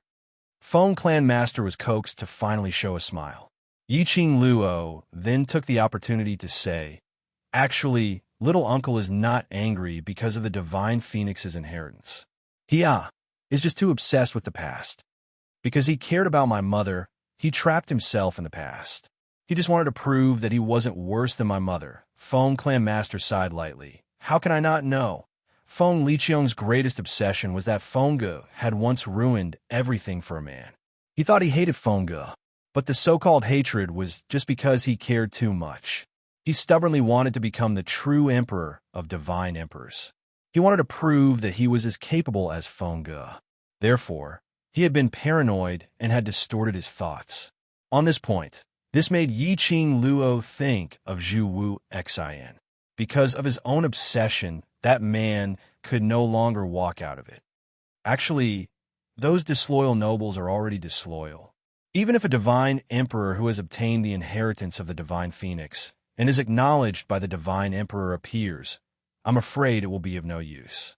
The people of the god world were godlike existences that stood above all the other worlds. Arrogance, conceit, and complacency were the norm. Obeying the emperor of the divine emperor was just a long-standing habit. However, the moment he harbored other thoughts in his heart, this kind of habit was easily broken. They could be their own masters. Why should he submit to others? So what if he obtained the inheritance of the divine phoenix? Obtaining the inheritance of the divine phoenix is not just to let the people in the god realm acknowledge your existence. Patriarch Feng patted the back of Yi Qing Luo's hand. The target of the Palace of Darkness is you. With the divine phoenix profound heart jade, you are the best vessel. If grandfather is not by your side, and Xiao Xian is not by your side, what should you do? As long as you obtain the inheritance of the divine phoenix, inherit the position of the divine emperor, and activate the Feng bloodline, you will have enough power to protect yourself. In this way, grandfather can be rest assured.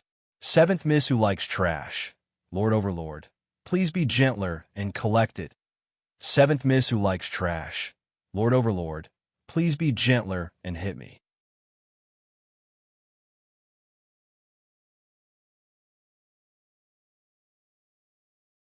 Chapter 49-45. Yi Qing Luo pursed her lips slightly. But I may not be able to get the inheritance of divine phoenix. You can. Feng family patriarch slowly held Yi Qing Luo's hand and pointed at the ring and bracelet on her hand. Before Xiao Gu passed away, she sealed you for thousands of years and specially sent you to the lower realm to protect you. Xiao Gu must have her reasons for doing this. These are all left by Xiao Gu for you. It is also a symbol of you being her successor. Azure Dew bracelet, Azure Dew 5-piece set. These all belong to her mother. Yi Qing Luo recalled that she had seen countless times in the Palace of Darkness with her mother's portrait carved on the stone wall. The top was also carved with the pattern of the Azure Dew 5-piece set. Her eyelashes fluttered slightly. That's right. Azure Dew 5-piece set could open the seal to the Emperor God's tomb. And her mother left all these for her. Didn't this already explain everything? But how to get the inheritance of divine phoenix, even I don't know. Feng family patriarch's eyes were serious. I think, if it is Xiao Luo, there must be a way. The hope in the old man's eyes seemed to place all his hopes on her. Yi Qing Luo couldn't say anything to reject. Grandfather, a mellow and husky male voice spoke respectfully. DMO Xian stood behind Yi Qing Luo and placed one hand on her slender shoulder. His thin lips curled up as he said firmly, I will accompany Xiao Luo. Feng family patriarch pulled their hands together and patted them lightly. If the two of you can be of one heart and stick to each other, I believe that everything will be solved easily. On the second day, after Yi Qing Luo brought the hostage Linglong back to the Feng residence, a group of people appeared at the entrance of the Feng residence. That was dressed in black robes. They were disciples of the Palace of Darkness. Surrounded by countless of Palace of Darkness disciples and Zhang family's secret guards, they stood at the entrance of the Feng residence and handed over their visiting cards. Their leader was a man dressed in a luxurious brocade robe. He was dressed in a noble and luxurious outfit. However, the man was wearing a mask, revealing only two eyes that were as deep as the sea. The man was riding a white horse that was completely different from the rest of the team. Behind the white horse was a luxurious carriage. When Yi Qing Luo saw the calling card, she went into a slight blank. Was she seeing things? This is an invitation from the Dark Nether Palace? The Dark Darkness Palace had come out from its hiding place? This was a big move. Incredible. I'm not going. A hand reached out and took the visiting card away, then threw it into the hands of the servant guarding the door. Go and reject him. Wait. Yi Qing Luo's arms encircled that person's waist as she raised her head. Since secluded palaces invited us so openly, let's go over and take a look. He was quite curious as to what the Dark Palace was up to. No. DMO Xian rejected Yi Qing Luo's idea without any hesitation. Yi Qing Luo blinked her eyes. The gloomy palace had always been hiding in a dark corner. Now, he was walking out openly. There must be a reason behind it. Rather than waiting for death, he might as well go with the flow and see what the Palace of Gloomy Darkness was up to. For this point, DMO Xian should know this too. But why was he so resistant? Yi Qing Luo suddenly thought of something as she turned her head and looked at the servant who was waiting by the side. Earlier you said, this calling card, who sent it up? Trash, 7th young mistress. Lord Di Zun, please be gentler with your love. Trash, 7th young mistress. Lord Di Zun, please be gentler with your love.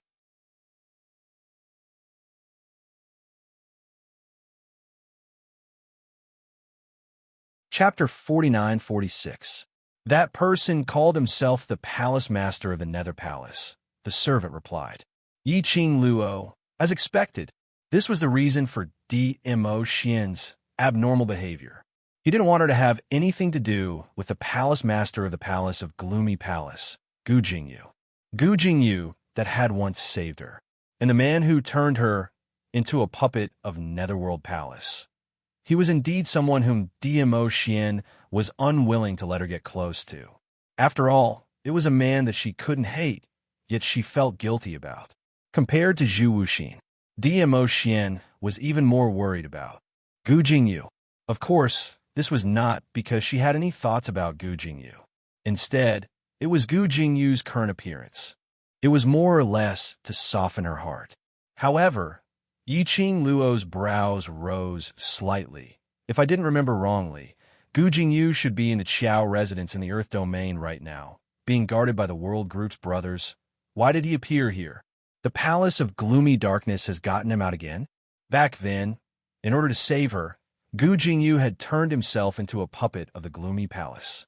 Then, the person behind the scenes from Dark Ghost Palace controlled his body. After that, after spending a Herculean effort, he forced the person behind the scenes of the Dark Palace out of Gu Jingyu's body. Therefore, she imprisoned him in the Qiao Mansion. The people from the Palace of Gloomy Darkness had not only gotten Gu Jingyu out, he had also brought Gu Jingyu to the God World. From the looks of it, they were obviously here for her. The current Gu Jingyu. Was it still that puppet from Dark Nether Palace? In any case, you're not allowed to go. Dmo Xian didn't care what Gu Jingyu's motive was. She clasped the young lady's slender waist, and her deep black eyes were a sheet of darkness. Yi Qing Luo was just about to say something. Another servant hurried over. Little miss, the one outside asked me to bring you a message. He said that you'd better listen to what he has to say before deciding whether or not to see him. As the servant was speaking, he was shivering under Dmo Xian's stare, almost on the verge of crying. His voice was trembling nonstop. Yi Qing Luo stretched out her hands and blocked Dmo Xian's eyes, glaring at him. Don't scare me. If grandfather sees this, I'll deduct your impression points. No. Dmo Xian was incomparably calm. Grandfather wholeheartedly wants me to marry into his family. Yi Qing Luo, are you proud of marrying into his family? Yi Qing Luo pinched his face and looked at the servant. Don't bother about him, carry on. The servant trembled in fear. That person outside said that young Miss Feng is living a carefree and unfettered life in the immortal realm. I believe you would like to know how your brothers are doing. If you're interested, let's meet up in the Jiang Manor. Yi Qing Luo's expression suddenly congealed. Her long and narrow eyes seemed to be overflowing with light. She knew Gu Jingyu was referring to the Brothers of the World Group. What he meant was the World Group members were in his hands. Or could it be that he knew about the World Group's current situation and wanted to share it with her? This Gu Jingyu was such a prick, and he tried every possible way to ask her to meet him. What was the reason behind it? He just felt that this was a little interesting. Don't think too much. Dmo Xian held her chin as he easily saw through the young lady's thoughts. If you want to know about the World Group's current situation, I can tell you about it. It's not like I'm not bringing you along. What's there to be anxious about? Yi Qing Luo raised her hand and held his arm. If there's anything wrong, just bring me along and run. Dmo Xian put down his hand, but his brows were still tightly knitted into a bundle.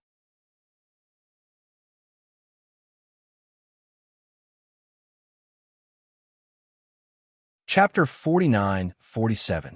Yi Qing Luo's peerless brows were like a painting.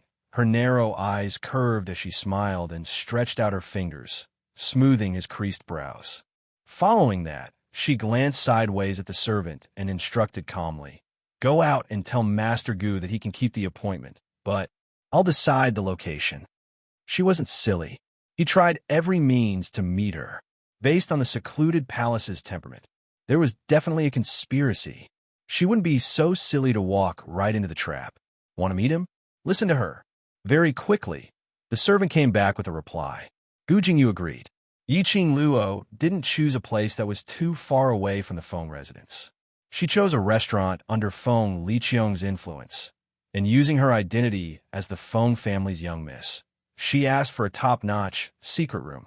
Following that, she pulled DMO Xian along to the appointment.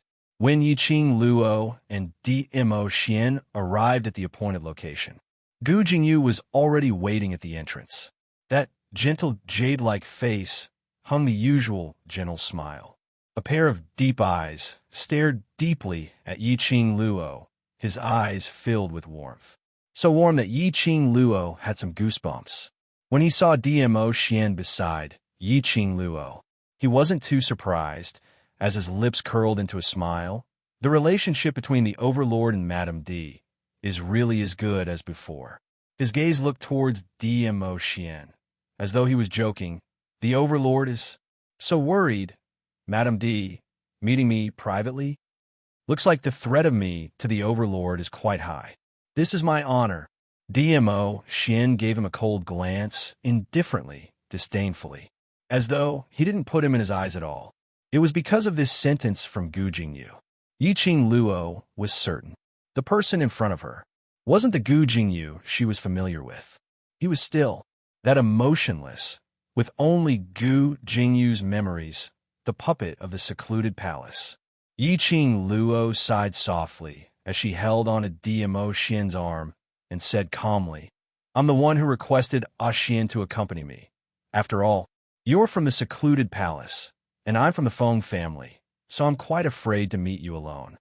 When Gu Jingyu heard that, he actually laughed. So Madame D is afraid of me too. Of course I am. Yiqing Luo didn't hesitate at all. For a sinister and cunning rat like the gloomy palace, and the kind that carries poison, who wouldn't be afraid of being bitten by them for no reason? Ha ha ha. Gu Jingyu laughed even louder. Should I be proud of the Dark Palace? Yiqing Luo's brows sunk. This Gu Jingyu, who was wearing Gu Jingyu's appearance, said such words. It was like a reminder to her. Because of her, Gu Jingyu became like this. Yiqing Luo's pink lips pursed slightly as she pulled DMO Xian into the room and sat on the chair. Gu Jingyu waved his palm and pushed 2 cups of hot tea in front of the 2 people. Yiqing Luo's cold eyes sunk slightly as she stared at the steaming hot tea. I'm here, not to listen to your nonsense. This consort naturally knows. Gu Jingyu also picked up her teacup and took a sip. Then this consort will get straight to the point. He put down the teacup, tapped the table with his fingertips, and smiled gently. Let's make a deal. Deal. Yiqing Luo squinted her eyes slightly as she stared at that gentle face under the mist of the tea. I in the secluded palace don't seem to have any deal to discuss, right? Yes. Gu Jingyu replied confidently. If there isn't, why would the secluded palace keep on pestering you? Yiqing Luo's half-squinted eyes revealed a dangerous chill, but that pink lips rose slightly into an arc. Tell me about it.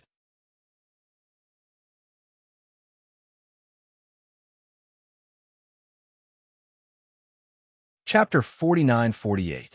At this moment, Gu Jingyu's lips curled upwards mysteriously as his fingertip tapped lightly on the lid of his cup. Overlord, Madame D, why? Don't you dare to drink tea? He laughed lowly as his gentle eyes were filled with ridicule and provocation. This is Madame D's turf. Are you afraid that I have poisoned you? The one who is afraid should be you, Palace Lord. Yiqing Luo gave a cold harumph as she lowered her eyes onto the misty tea in the cup as her lips curled up in ridicule. Perhaps Palace Lord can give it a try, to see if your poison is stronger or mine. Of course it's Madame D. Gu Jingyu replied without any hesitation.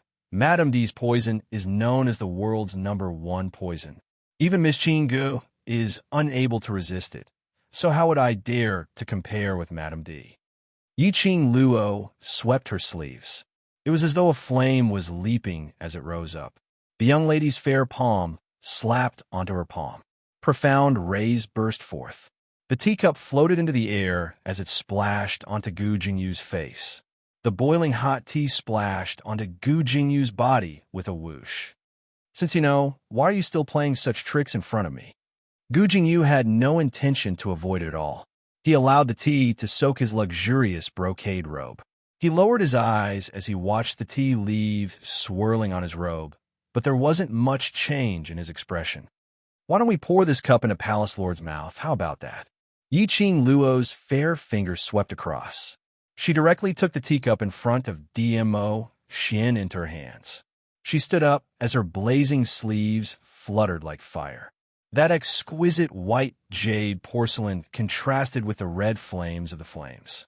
It made that young lady's fair fingers emitted a jade-like luster. She walked straight towards Gu Jingyu. Madam D, I'm just joking. Gu Jingyu gave a warm smile as he immediately stood up and avoided Yi Qing Luo's outstretched hand. That jade-like fair hand flashed past his eyes. A strange glint flashed past his pupils. It was fleeting. Yi Qing Luo had no intention to force him. She placed the teacup heavily on the table in front of Gu Jingyu. I was just joking. Saying that, she turned around and returned to DMO Xian's side.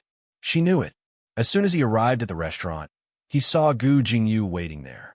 Something bad must have happened. He even wanted to poison the teacups. He wondered if his brain had been kicked by a donkey. Yi Qing Luo sat back on the chair as she raised her brows lazily. So Palace Lord's visit this time round is to ask me to cure Miss Qinggu of the poison? No, no, no. Gu Jingyu smiled and shook his head. Miss Qingji's poisoning is a personal matter between her and the Emperor Lady. If the Emperor Lady is unwilling to cure her, then it's her own bad fate. His tone was very light and indifferent. It was as if Qingji's life and death were insignificant to him. Yi Qing Luo couldn't be bothered with their twists and turns. Cut the crap. I'm very busy.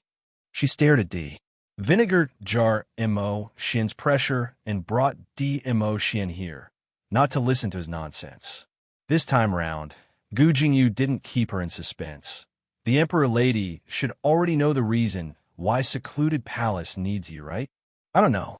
Yi Qing Luo lazily dug her ears. Gu Jingyu seemed as though he didn't hear anything as he smiled and continued. Don't tell me that the Emperor Lady doesn't want to see the former Emperor Lord? It was a simple sentence, but it made Yi Qing Luo's smile suddenly congeal. The emotions in her charming eyes were like a whirlpool, surging with turbulent waves. Seventh Miss who likes trash. Overlord, please be gentler with your love.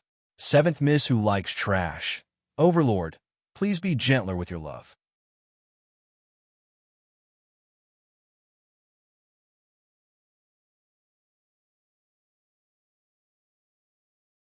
Chapter 4949. Madam Emperor, you are the key to opening the God Emperor's tomb. Gu Jingyu was very satisfied with Yi Qing Luo's current expression. His smile deepened. As long as the God Emperor's tomb is opened, you will be able to meet the former Emperor of God Emperor. Yi Qing Luo's brows lifted slightly. Her eyes were deep and serene, like the flowing light of the stars, flickering with a few traces of treacherous coldness. But the expression on her face was calm like stagnant water, without any ripples. So, the collaboration that you want to discuss is, if you open the God Emperor's tomb, secluded palace will let you in. Meet your mother. Gu Jingyu said the latter half of the sentence. His lips curled upwards, full of confidence, as though he was certain of Yi Qing Luo's desire towards kinship. Yi Qing Luo, this lady, was good in everything. There was only one fatal flaw. That was too much emphasis on feelings. However, everything was different from what Gu Jingyu had thought. When he finished his words, Yi Zichen was stunned. The young lady laughed instead. Does Palace Lord think I'm very silly? She pulled DMO Xian's hand, casually fiddling with his fingertips as she raised her brows and smiled. Since I can open the God Emperor's tomb, why don't I open it myself? Why don't I meet my mother on my own? Why must I bring along this group of people to destroy my mother's resting place? The young lady said every word. Her tone sounded indifferent and lazy. However, every single word was like thunder, heavily striking Gu Jingyu's heart. Her eyes narrowed slightly, revealing a cold glint. Palace Lord, you're too insincere. The way to open the God Emperor's tomb. Only secluded palace knows. Gu Jingyu didn't expect Yi Qing Luo to have such a reaction.